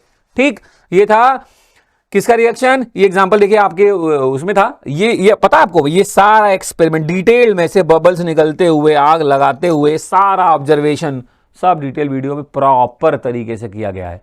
अभी बस मैं आपको सिर्फ बता दे रहा हूं कि ये रिएक्शन ये पहली वाली थी कि जब जिंक सल्फ्यूरिक एसिड से रिएक्शन करेगा तो बनेगा ZnSO4 और एक जो गैस निकलेगी हाइड्रोजन, वो देखो क्या कर रही है, पॉप साउंड के साथ बर्न कर रही है। हाइड्रोजन का ऑब्जर्वेशन जो अभी थोड़ी देर पहले मैं बताया था। ठीक है, दूसरा देख लो कि जब एसिड रिएक्ट करेगा मेटल के कार्बोनेट के साथ तो बनता है सॉल्ट वाटर CO2। कैसे पता चला, देख लो, मेटल का कार्बोनेट सोडियम कार्बोनेट, मेटल का by carbonate sodium by carbonate, दोनों भैया जी ने किसको गले लगाया, एसिड हाइड्रोक्लोरिक एसिड को। तो लॉजिक क्या है सर, CO2 और H2O तो कंफर्म बनेगा। देखो कंफर्म बना है CO2 और H2O, इसमें तो कोई बट है ही नहीं, वो तो आपने ऊपर से ही पढ़ लिया। अब क्या बनता है, सॉल्ट। और सर आपने सॉल्ट का लॉजिक बढ़िया दिया था कि मेटल और एसिड का लास्ट वाला। अच्छा, एसिड में H को छोड़ के क्या बचता है, Cl, और इसमें मेटल क्या है, Na, तो Na और Cl मिलकर क्या बनाते हैं, NaCl। ये देखो क्या बना दिए, NaCl। देखो कितनी आसान रिएक्शन है, कितना बड़ा काम है, ये तो मुश्किल से बात, मेरी बात ध्यान सुनिए, खट से याद हो जाएगा। ये किसका एग्जाम्पल था, सॉल्ट वाटर CO2, और यहाँ एक गैस बनी, इसका ऑब्जर्वेशन भी मैंने थोड़ी देर पहले तुमको बताया था। ध्यान रखना कि ये जो गैस है it turns lime water milky. Lime water का फॉर्मूला CaOH का ट्वाइस। याद दिला रहा हूं कि अगर आपने अभी तक नाम नहीं लिखा लिखिए। लाइम वाटर का formula calcium hydroxide, CO2 react करके क्या बना लिया, कैल्शियम कार्बोनेट, और बन गया मिल्की। उसी का कॉमन नेम पूछा थोड़ी देर पहले मैंने। अभी तक देख रहा हूं मैं, बहुत सारे लोगों को कमेंट आए हैं, बहुत सारे लोग अभी तक भी नहीं लिखे हैं। कम ऑन यार, थोड़ा इन्वॉल्वमेंट दिखाओ, अगले में आ जाओ। चलो देखो ध्यान से, कह रहा है तीसरी केमिकल रिएक्शन कि जो मेटल के ऑक्साइड्स क्या हैं, बेस। बेस जब एसिड से रिएक्शन करेगा तो क्या बनेगा, सॉल्ट एंड वाटर। ये रिएक्शन क्या कहलाती है, न्यूट्रलाइजेशन। एग्जांपल देख लीजिए, कॉपर का ऑक्साइड बेसिक, मेटल का ऑक्साइड बेस, HCl क्या है, एसिड। भाई लोग गले मिल लिए क्या बना, सॉल्ट एंड वाटर। तो वाटर तो कंफर्म है, लिख लिया। सॉल्ट का लॉजिक क्या है सर, मेटल, एसिड का लास्ट वाला, मेटल कौन है, कॉपर, एसिड का लास्ट वाला क्या है, Cl। भाई लोग गले मिल गए, क्या बन गया, Cu लिखो, Cl लिखो, वैलेंसी क्रॉस मल्टीप्लाई करो, CuCl2। ठीक, CuCl2 बन गया। सिंपल है यार, रिएक्शन लिखना तो चुटकी का काम है, बस ध्यान से सुनना है बस। ठीक, अच्छा सर ठीक है। अब बात करते हैं किसके साथ, कह रहा है कि जो नॉन मेटल के ऑक्साइड्स होते हैं वो एसिडिक इन नेचर होते हैं। सर आप पहले ही बता चुके हैं हमें, है ना।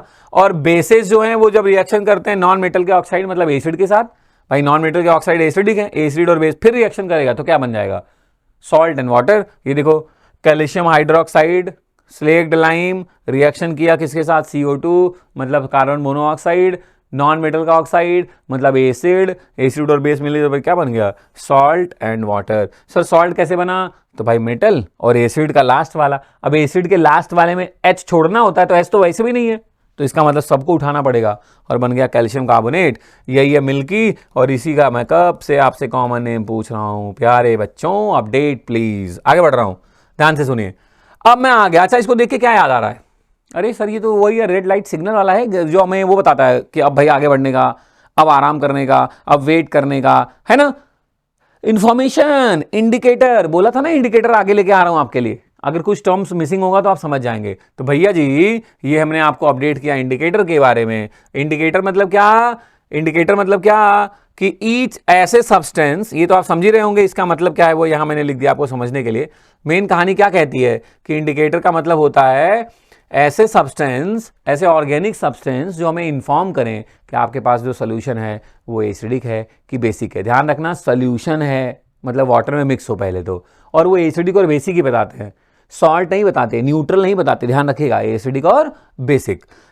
इसमें जो इंडिकेटर का जो क्लासिफिकेशन है दोस्त, वो सबसे पहला कौन सा है, नेचुरल इंडिकेटर। सबसे पहले वाले कौन से हैं, नेचुरल। दूसरे वाले कैसे होते हैं, सिंथेटिक। दूसरे जो इंडिकेटर हैं वो कैसे हैं, सिंथेटिक। तीसरा जो दोस्त है उसको बोलते हैं यूनिवर्सल इंडिकेटर, ध्यान से सुनना, यूनिवर्सल इंडिकेटर। और चौथे वाले को बोलते हैं ऑल्फैक्टरी इंडिकेटर। चलो मेरे साथ बोलो, पहला कौन सा है, नेचुरल, दूसरा सिंथेटिक, तीसरा यूनिवर्सल, चौथा ऑल्फैक्टरी। एक बार और, natural, synthetic, universal and olfactory. देखो ये जो नेचुरल और सिंथेटिक इनको एक साथ बोलते हैं normal acid base indicator. Please फटाफट मेरी बात समझना, एकदम एकदम शांत होकर सिर्फ मेरे को सुनना है एनर्जेटिक मोड में, है ना। रीढ़ की हड्डी सीधे करके बैठिए, लेट के नहीं देखना है, एकदम सीधे सीधे खोपड़ी से कनेक्शन बने एकदम पूरा फटाफट। कह रहा नॉर्मल एसिड बेस इंडिकेटर है नेचुरल और सिंथेटिक वाले। क्यों नॉर्मल बोल रहा हूं, क्योंकि ये सिर्फ इतना ही बताते हैं कि आपके पास जो सब्सटेंस है वो एसिड है कि बेस। लेकिन अगर मैं पूछूं स्ट्रांग है कि वीक, तो भैया जी ना बता पाएंगे, तो उसके लिए हमको जानना पड़ेगा यूनिवर्सल इंडिकेटर के साथ, और इनका भोकाल ये है कि ये नेचर के साथ साथ स्ट्रेंथ भी बताते हैं, नेचर के साथ साथ स्ट्रेंथ भी बताते हैं। ये तो बताएगा कि एसिड है कि नहीं, एसिड है कि बेस है, ये भी बता देगा स्ट्रांग है कि वीक है, इसलिए इनका भोकाल थोड़ा ज्यादा है। तो आपकी बुक में इससे क्वेश्चन पूछता है कि why universal indicator are better than normal acid base indicator, तो आपका जवाब क्या होगा, because they represent nature as well as strength also, and in case of normal acid base indicator they only give information about the nature not the strength. Clear रहेगा।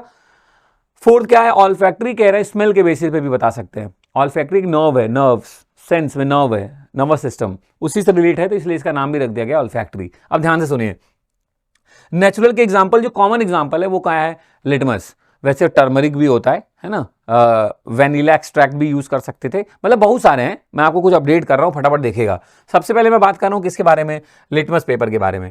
आपने notice किया होगा अगर आप लैब में गए होंगे कि उस तरह वो ब्लू और रेड लिटमस के फॉर्म में मिलता है। आपके पास सोल्यूशन है, आपने ब्लू लिटमस को ऐसे डिप करना स्टार्ट किया, जिसमें ब्लू लिटमस रेड हो जाए समझ लो वो सोल्यूशन है एसिडिक है, जिसमें रेड लिटमस वाला ब्लू कलर में चेंज हो जाए डिप करने के बाद समझ लेना वो बेसिक है। सिंपल। आगे देखिए, देखते चलिए, अभी कहानी खत्म नहीं हुई। चलिए समझिएगा मेरी बात एक एक करके, कहानी शुरू करते हैं। लिटमस हमने बोला ये नेचुरल इंडिकेटर है सर, कहां से मिलता है, तो मिलता है लाइकेन से। नेचुरल इंडिकेटर कहां से मिलते हैं दोस्त, नेचुरल इंडिकेटर्स मिलते हैं प्लांट एंड एनिमल से। और कौन से प्लांट और एनिमल से, तो मैं लिटमस की अगर मैं बात करूं तो भैया जी ऑब्टेन्ड होते हैं फ्रॉम द लाइकेन। आपने बायो पढ़ा है, बायो वाली मैम ने आपको अपडेट कर दिया होगा, लाइकेन का आपको पता होगा। लाइकेन क्या होते हैं, एल्गी और फंगाई, फंजाई जिसको मैं बोलता हूं, आप लोग फंगी बोलते हैं, जो भी आप बोलते हो, एल्गी और फंगाई के बीच का कनेक्टिंग लिंक है। लाइकेन के पास दोनों प्रॉपर्टी होती है, एल्गी और फंजाई दोनों की है ना, सिम्बायोटिक रिलेशनशिप समझ लो एक तरीके से दोनों का है लाइकेन में। तो लाइकेन क्या है, लाइकेन क्या है, एक प्लांट है, मतलब एनिमल की कैटेगरी का नहीं है, ये प्लांट की कैटेगरी का है। लाइकेन जिसके पास एल्गी और फंजाई दोनों की प्रॉपर्टीज है, उन्हीं से ये लिटमस ऑब्टेन्ड होता है। वैसे इसका एक्चुअल कलर दोस्त क्या होता है, एक्चुअल कलर इसका होता है पर्पल। हमने अपने कन्वेंस के लिए इसको ब्लू और रेड में रखा हुआ है ना। ठीक, एल्गी क्या करता है, फूड प्रोवाइड करता है फंगस को, algae provide food and fungus provide shelter. अब आप समझ गए होंगे मैं क्यों बोल रहा हूं, एल्गी और फंजाई के बीच का सिम्बायोटिक रिलेशनशिप है। सिम्बायोटिक मतलब बराबर बराबर वाला। एल्गी ने हमें खाना दिया, मैंने उसको छाया दिया, छत्र छाया दिया कि तू मेरे को पैसे दो, जाओ जो बन करना करो, ऐस करो एकदम, वो वही वाला है रिलेशन है। ठीक, अब ध्यान सुनेगा, आपने बोला लाइकेन से मिलता है, देखिए यही है लाइकेन, इन्हीं से हम ऑब्टेन करते हैं क्या, वो लाइकेन से ही हम ऑब्टेन करते हैं क्या, लिटमस। अब एक्चुअल मैंने बता दिया, लिटमस का जो एक्चुअल कलर होता है वो क्या होता है, पर्पल। हमने अपने कन्वेंस के लिए चेंज करके रखा हुआ है किसमें, ब्लू और रेड में। ठीक, लाइकेन जो है वो किस फैमिली से रिलेट करते हैं, जरूरी तो नहीं है, बस मैं आपको बता दे रहा हूं कि अगर पता रहेगा तो अच्छी बात है। लाइकेन किस फैमिली से रिलेट करते हैं, थैलोफाइटा से। किससे, थैलोफाइटा, है ना। ठीक, अच्छा कैसे चेंज करते हैं तो मैं आपको पहले भी बता चुका हूं कि ब्लू को रेड करते हैं, रेड को ब्लू। जल्दी से देख लेते हैं एक छोटी सी झलक मेन क्लास की। कैसे, ध्यान से देखिएगा, बीच बीच में मैंने इसमें रखे हैं आपके लिए तगड़े वाले एनिमेशन की, आपको मजा तो आ जाए, ऐसा ना लगे कि अरे सर हमने बहुत वीडियो देखे मन शॉर्ट है, ऐसे वही लिख के कुछ भी बोल के चले गए। ऐसा कुछ नहीं दोस्त, तुम्हारे लिए बढ़िया बढ़िया तरीके से मेहनत करके बनाया जाता है, मजा आ जाए तुमको पढ़ के। ध्यान से देखना, देखो ये क्या है, ये आपके पास दोनों सोल्यूशन रखे हुए थे, हमने रेड वाला लिटमस पेपर डिप किया और ब्लू वाला लिटमस पेपर डिप किया। हमने देखा अरे ब्लू वाला लिटमस पेपर कैसा हो गया, रेड हो गया, इसका मतलब सोल्यूशन है एसिडिक। यही तो इन्फॉर्मेशन है, रेड रेड ही रह गया लेकिन ब्लू वाला क्या हो गया, रेड में चेंज हो गया, तो हमने बोला सोल्यूशन कैसा है, एसिडिक। इसमें फिर से हमने ब्लू और रेड को डिप किया, हमने नोटिस किया अरे इस बार रेड वाला ब्लू हो गया, इसका मतलब आपका सोल्यूशन कैसा है, बेसिक। कैसा है, बेसिक। यही था आपके लिटमस का कैसे आइडेंटिफिकेशन करता है। क्लियर हो गया, समझ में भी बढ़िया आ गया होगा, है ना। चलिए ध्यान रखिएगा। अगली वाली कहानी पे आते दोस्त, कह रहा है कि ठीक है सर समझ में आ गया, जैसे ये पेपर के फॉर्म में ना, लिटमस पेपर के फॉर्म में इनका कलर चेंज हो रहा है, वैसे अगर सोल्यूशन के फॉर्म में भी लिटमस मिलता है, वो भी जब एसिड और बेस के साथ मिलाया जाएगा तो लिटमस के सोल्यूशन का जो कलर है वो भी क्या हो जाता है दोस्त, चेंज हो जाता है। ध्यान रखिएगा आप, ठीक। तो हमारी इस पूरी कहानी का रिजल्ट ये रहा कि भैया जी एसिड है, क्योंकि ब्लू लिटमस इसमें डिप करने पे रेड हो गया था, और इस कहानी में हमें ये पता चला कि रेड वाला ब्लू हो गया, मतलब इस सोल्यूशन में यहाँ पे क्या रखा हुआ है, कोई बेस रखा हुआ है। ठीक है, समझ में आ गया। अब कहानी को आगे बढ़ा दे, फिर चलिए आगे बढ़ते हैं। कह रहा है कुछ और भी नेचुरल सब्सटेंस हैं, natural indicators also be prepared from, कहां से, ये देखिए ये पिटूनिया है, पिटूनिया फ्लावर, इससे भी हम बना सकते हैं। अब मैं पिटूनिया बोलता तो भाई कई लोगों को इस फ्लावर के बारे में आइडिया नहीं होता। अभी आप देखिए कितनी मेहनत की गई होगी, अब समझ रहे होंगे आप, तो आप ध्यान से देखिए, आपकी कहानी को अच्छा बनाया जा रहा है। और किससे, टर्मरिक, हल्दी से भी, हल्दी भी एक तरीके का नेचुरल इंडिकेटर की तरह यूज होता है। अगला देखिए ये क्या है, जेरेनियम, ये भी एक फ्लावर है, इसको भी हम नेचुरल इंडिकेटर की तरह यूज करते हैं। इसका मैं एग्जांपल आपको दे रहा हूं कि कैसे ये पीएच में इसमें चेंज होने पे पता चलता है। आप देखिएगा, अभी आगे दिखाऊंगा। ये बीट रूट, चुकंदर, चुकंदर को भी हम यूज करते हैं एज अ नेचुरल इंडिकेटर की तरह। और ये रेड कैबेज, लाल वाली गोभी, ये भी कैसे यूज कर सकते हैं एज अ नेचुरल इंडिकेटर की तरह। ये कुछ सब्सटेंसेस हैं जिन्हें हम यूज कर सकते हैं। ठीक, ध्यान रखिएगा। आपको मजा आया होगा, आप पॉज करके पीछे जाओ, फिर से एक बार क्रॉस चेक कर लो कि अच्छा ये वाला पहचान ले, अगली बार से ये देखेंगे फ्लावर तो पहचान जाएंगे। ठीक, ध्यान से देखिएगा, अगली कहानी देखते जाइए, देखते जाइए। ये है रेड कैबेज का एक्सट्रैक्ट जो है वो रेड रह जाता है एसिडिक सोल्यूशन में। ये देखिए, जब आप एसिड के साथ ट्रीट कर रहे हैं, ये 1 2 3 4 जो लिखा है ना, ये पीएच की रेंज है। ये क्या लिखी है, पीएच की रेंज, तब वो देखो लाल कलर में ही है। लेकिन जैसे ही बेस के साथ हो रहा है तो वो ब्लू से ग्रीन में कन्वर्ट होना स्टार्ट हो गया, but turns blue to green in basic solution. ये देखिए, बेसिक में जैसे जैसे जा रहा है वैसे वैसे कलर कैसे चेंज हो रहा है, ब्लू से ग्रीन हो जा रहा है। वहां रेडी था, तो मैंने बोला ना अभी मैं आपको रेड कैबेज में चेंज दिखाता हूं, कैसे कलर में चेंज होता है। ठीक है, मैं आगे बढ़ रहा हूं। ये वही वाला है थोड़ी देर पहले जो आपको फ्लावर दिखाया था, ये कैसे चेंज हो रहा है देखिए, डीप ब्लू से डीप पिंक की तरफ जा रहा है। कब, जैसे जैसे पीएच बढ़ रहा है, जैसे जैसे पीएच बढ़ रहा है। ये कह रहा है the flower of hydrangea plants are usually blue in acidic and turn pink in presence of the base. तो वही सेम फ्लावर है, उसी का कलर अलग एसिडिक और बेसिक मीडियम में जाने पे देखो कैसे चेंज हो रहा है। ठीक, ध्यान रखेंगे, बढ़िया, मजा आया। चलिए ध्यान रखिएगा, आगे बढ़ता हूं। अब कह रहा है कि कुछ एग्जाम्पल तो आपने बता ही दिए सर, एक छोटा सा एक्सपेरिमेंटल है, आपकी बुक में भी है, तो मैंने कहा आपको अपडेट कर दूं कि जैसे खाने पे वो गिर जाए, मतलब आप सब्जी खा रहे थे, हल्दी वाली सब्जी आपके शर्ट पे गिर जाए, तो पहले तो येलो है, जैसे ही आप कपड़े साबुन या डिटर्जेंट के साथ उसको ट्रीट करते हैं वो रेडिश ब्राउन कन्वर्ट हो जाता है। क्यों, नेचुरल इंडिकेटर, बेस के साथ किसमें कन्वर्ट हो गया, रेडिश ब्राउन कलर में चेंज हो गया। यही यहाँ पे लिखा हुआ है। देखिए आप ध्यान से प्लीज पढ़ लीजिए कि मेनी टाइम हमने नोटिस किया है कि येलो स्टेन ऑफ द करी अगर व्हाइट कपड़े पे आपके शर्ट पे गिरी हुई है, तो जैसे ही उसको हम स्क्रब्ड करते हैं वो कैसी हो जाती है, टर्न हो जाती है रेडिश ब्राउन कलर में। क्यों, क्योंकि ये बेसिक नेचर को शो कर रही है, और टर्मरिक क्या है, नेचुरल इंडिकेटर, तो इसलिए वो कलर चेंज कर देता है टू एसिड एंड बेस के आइडेंटिफिकेशन में। ठीक है, समझ में आया, ध्यान रखिएगा। आगे कह रहा है दूसरा जो सर आपने बोला सिंथेटिक, मतलब ये नेचुरली नहीं है, मैन मेड है, दे आर मैन मेड, हमने बनाए हैं, अपने कन्वेंस के लिए बनाए हैं। कौन कौन सा एग्जांपल है, कहता है भैया आर्टिफिशियली बनाए जाते हैं। कैसे, देखिए 2 अननोन सोल्यूशन लिया डिफरेंट डिफरेंट बीकर में, समझिएगा ध्यान से, 2-3 ड्रॉप हमने फिनोप्थिलीन इंडिकेटर का ऐड किया। उसके पहले मैं एग्जांपल बता दूं, जो सिंथेटिक इंडिकेटर होते हैं, एक होता है दोस्त मिथाइल ऑरेंज, ध्यान से सुनिएगा, एक क्या है मिथाइल ऑरेंज, और दूसरे को हम बोलते हैं फिनोप्थिलीन। क्या बोलते हैं, फिनोप्थिलीन। मिथाइल ऑरेंज नाम से ही लग रहा है ऑरेंज कलर का होता होगा, फिनोप्थिलीन कलरलेस होता है। कैसा होता है, कलरलेस।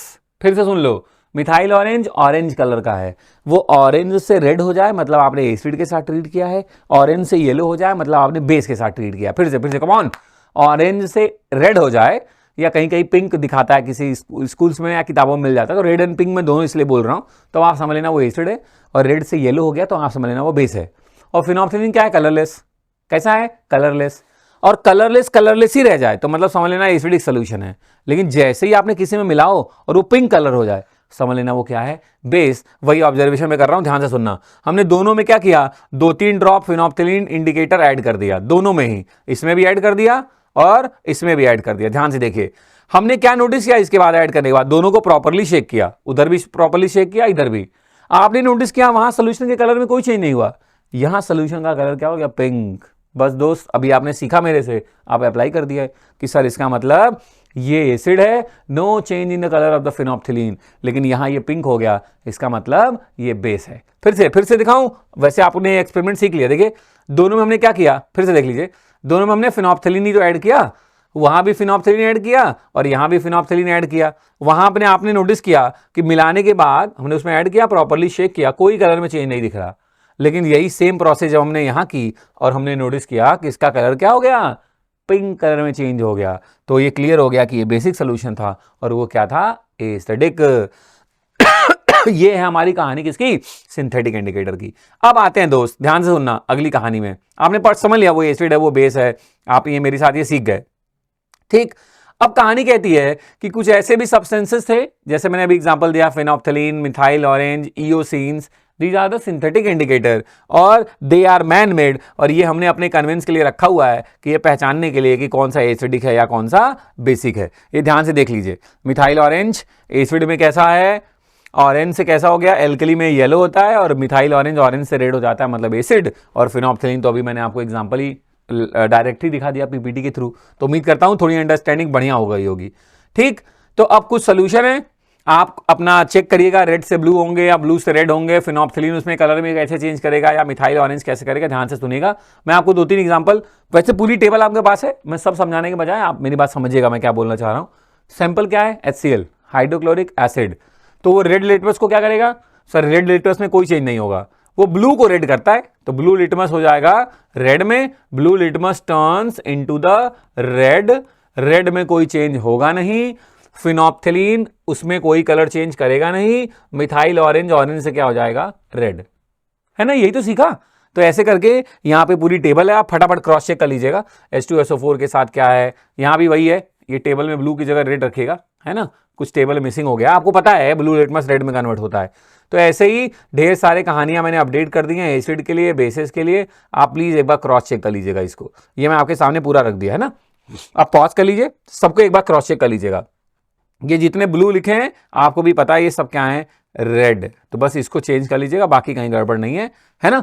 आप इसको एक बार क्रॉस चेक कर लीजिएगा कि कौन से सब्सटेंस के साथ कहां कहां चेंजेस हुआ, सिंथेटिक इंडिकेटर में, नेचुरल इंडिकेटर में आपका काम बन जाएगा, ठीक है, ठीक है, आप पॉज करके क्रॉस चेक कर लीजिएगा, ठीक। उम्मीद है कोई गड़बड़ा और नहीं है, इसके अलावा मैंने सही कर दिया, लेकिन ठीक है, अब अगर आपको मिलेगा तो खुलाए डब्बा भेजिए अपनी, अरे सर यहां भी लोचा है, तो सर सही करेंगे, ठीक। आगे बढ़ो दोस्त, चलो अब बात आती है सर तीसरा जो इंडिकेटर आप बोल रहे हैं, ऑल्फैक्टरी वाला, फिर यूनिवर्सल भी बात करेंगे। ऑल्फैक्टरी इंडिकेटर मतलब मैंने बोला ना, ये नर्व से, स्मेल वाली नर्व से रिलेटेड है, तो कुछ ऐसे भी इंडिकेटर हैं प्यारे बच्चों जो स्मेल के बेसिस पे हम पता कर सकते हैं कि आपके पास जो गिवन सोल्यूशन है वो एसिड है या बेस है। चलिए फटाफट देखना स्टार्ट करिए। 2 बीकर, 2 सोल्यूशन रखे गए, दोनों में हमने अनियन लिया, अनियन का स्लाइस, एक बार दोनों में क्या करा, डिप करके निकाला। आप वैसे तो आपको अनियन से स्मेल आएगी बिना डिप करने के पहले, लेकिन अगर मैं आप क्या करूं, इन दोनों को ध्यान से समझिएगा, एक एक एग्जांपल्स को, है ना, दोनों में पंजेंट अनियन की स्मेल आ रही है, मैंने दोनों को डिप किया बढ़िया बकायदे, और डिप करने के बाद निकाला, है ना। अब आपने नोटिस किया कि एक सोल्यूशन से अनियन की स्मेल गायब हो गई है डिप करने के बाद, एक सोल्यूशन में अभी भी अनियन की स्मेल आ रही है, तो स्मेल के बेसिस पे मैंने पहचान लिया कि जहां से स्मेल आ रही है वो वाला भैया क्या है, एसिड, और जहां से स्मेल आनी बंद हो गई वो वाला सोल्यूशन क्या है, बेस। तो ये स्मेल के बेसिस पे पहचानना सिखाते हैं कि आपके पास जो सोल्यूशन है वो एसिडिक है कि बेसिक। आप समझ गए होंगे कि सर डिप करके सूंघना रिस्की काम है ना, एसिड है, और मिनरल एसिड तो सर हार्मफुल भी होते हैं, जला सकते हैं, ब्लिस्टर हो जाएंगे, छाले हो जाएंगे, जल जाएगा, स्किन खत्म हो जाएगी, तो बकवास है ये। इसलिए नाम है सिर्फ, इसका कोई यूज नहीं करना है किसी लैब वैब में, आप नेचुरल, सिंथेटिक और यूनिवर्सल के साथ ही डील करते हैं, ठीक है। आपने बोला ठीक है सर ये बात समझ में आ गया, तो ये देखिए यही समझाने की कोशिश कर रहा था मैं कि आपका दिमाग काम कर जाए। ये ऑल्फैक्टरी बल्ब हैं आपके यहाँ सेंसेस में, वही आपको बताते हैं। ये देखिए फिलामेंट्स ऑफ ऑल्फैक्टरी नर्व्स, ये सूंघ के हमें, सूंघने के बाद बताते हैं कि हम क्या किसका स्मेल कर रहे हैं, तो इसी के बेसिस पे हमने क्या किया, ऑल्फैक्टरी इंडिकेटर पे काम करना स्टार्ट किया, ठीक है। बढ़ूं आगे, अब कौन सा बचा, ये देखिए एडिटिव रह गया, बेस में गायब हो गया, तो ये आपको सिखा दिया मैंने। अब आता है कौन सा, अब आता है कुछ ऑल्फैक्टरी इंडिकेटर से एग्जांपल देख लीजिए, जैसे अनियन, जैसे क्लोव, इलायची भी ऑल्फैक्टरी इंडिकेटर की लिस्ट में आता है दोस्त, जैसे कि वनीला एसेंस, ये है वनीला एसेंस, ये भी किस में आता है, ऑल्फैक्टरी इंडिकेटर्स की लिस्ट में आता है।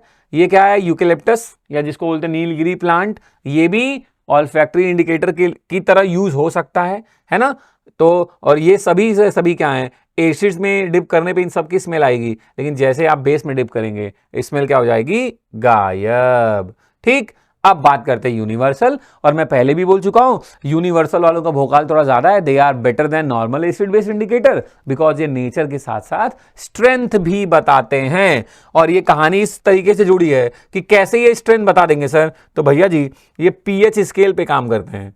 यूनिवर्सल इंडिकेटर किस पे काम करता है, पीएच स्केल पे। पीएच की रेंज क्या होती है, 0 से लेके 14 तक, बीच में क्या आता है 7। तो जिस भी सोल्यूशन का पीएच 7 है इसका मतलब वो है न्यूट्रल। जैसे जैसे हम 7 से ऊपर जाते हैं दोस्त हम बढ़ते हैं एसिडिक की तरफ, और जैसे जैसे हम 7 से नीचे आते हैं हम बढ़ते हैं बेसिक की तरफ। मतलब अगर आपका पीएच है 13 और मेरा पीएच है 9, कौन जाता है बेसिक, आप, क्योंकि 7 से जैसे जैसे नीचे बढ़ेंगे 14 की तरफ, 9, 10, 11, 12, 13, 14 बेसिक नेचर बढ़ता है। और जैसे जैसे 7 से ऊपर बढ़ेंगे तो एसिडिक बढ़ेगा। जैसे अगर मेरा पीएच है 2 और आपका है 5, कौन जाता है एसिडिक, 2 वाला। अब नंबर मत पकड़ना कि नंबर से नहीं डिसाइड करना है। 7 के ऊपर बढ़ेंगे एसिडिक कैरेक्टर बढ़ेगा, 7 से नीचे बढ़ेंगे बेसिक कैरेक्टर बढ़ेगा। 7 से ऊपर जाएंगे एसिडिक कैरेक्टर बढ़ेगा, 7 से नीचे आएंगे बेसिक कैरेक्टर बढ़ेगा। बस यही फंडा है, ठीक, पक्का। अब ध्यान से मेरी बात सुनना स्टार्ट करिए। ये देखिए जो मैंने आपको डाटा बताया वो आपके सामने लिखा है, और यहीं से आपको कलर का भी आइडिया लग गया कि ये कलर कैसा शो करते हैं। VIBGYOR,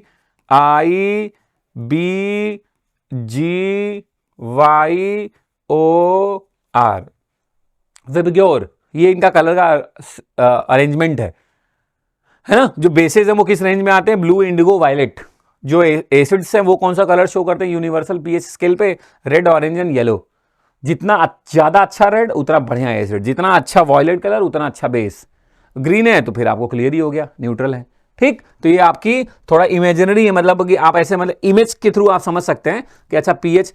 अब अच्छा आपको लग रहा होगा सर आपने बढ़िया बोला कि ये पीएच के बेसिस पे स्ट्रेंथ भी बता देंगे, और ये तो बता ही देंगे एसिड की बेस कैसे। अब आप सोच के देखो, मेरे पास 2 सोल्यूशन है, हमने इसमें जो यूनिवर्सल स्ट्रिप है पीएच वाली उसको डिप किया, एक में कलर आ गया येलो और एक में कलर है कैसा, हल्का सा ग्रीन से हल्का लाइट होता हुआ, मतलब येलोइश ग्रीन की तरीके का कलर है।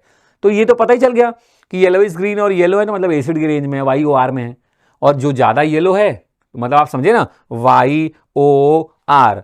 अब आपको दिख रहा है ना येलोइश ग्रीन है और एक क्या है थोड़ा ऑरेंज करके हो रहा है, तो आपको पता नहीं चल जाएगा कि अच्छा ये ज्यादा एसिड की तरफ गया। तो एसिड तो है ये तो पता चल ही गया, ये भी पता चल गया कि वो स्ट्रांग वाला है कि वीक वाला है। इसलिए हम इनको क्या बोलते हैं कि they are better than normal acid base indicator. ठीक है, ठीक है, समझ में आता है। अगला सवाल है, कह रहा do acid and bases have something in common. कह रहा है एसिड और बेसिस में, जैसे मैंने बोला मेरे पास 1000 एसिड हैं और इधर 1000 बेसिस हैं, कुछ कॉमन है क्या? तो हाँ दोस्त, जितने भी एसिड्स हैं वो एक्वस सॉल्यूशन में डिसॉल्व करने में क्या देंगे, H+। तो कॉमन ही हुआ, मतलब सबके पास H+ है।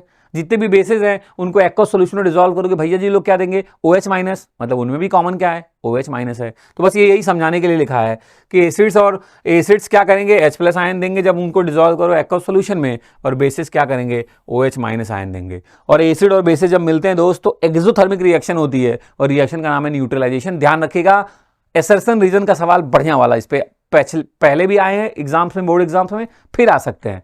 एसिड और बेस मिलते हैं तो एक्सोथर्मिक रिएक्शन होती है, और रिएक्शन का नाम क्या है, न्यूट्रलाइजेशन। देखो यहां मैंने आपको समझा दिया, ठीक, ध्यान से दीजिएगा, मैं आगे बढ़ रहा हूं। आपने बोला ठीक है सर। अब आते हैं आपके इस चैप्टर के तीसरे इंपॉर्टेंट हिस्से में, सॉल्ट।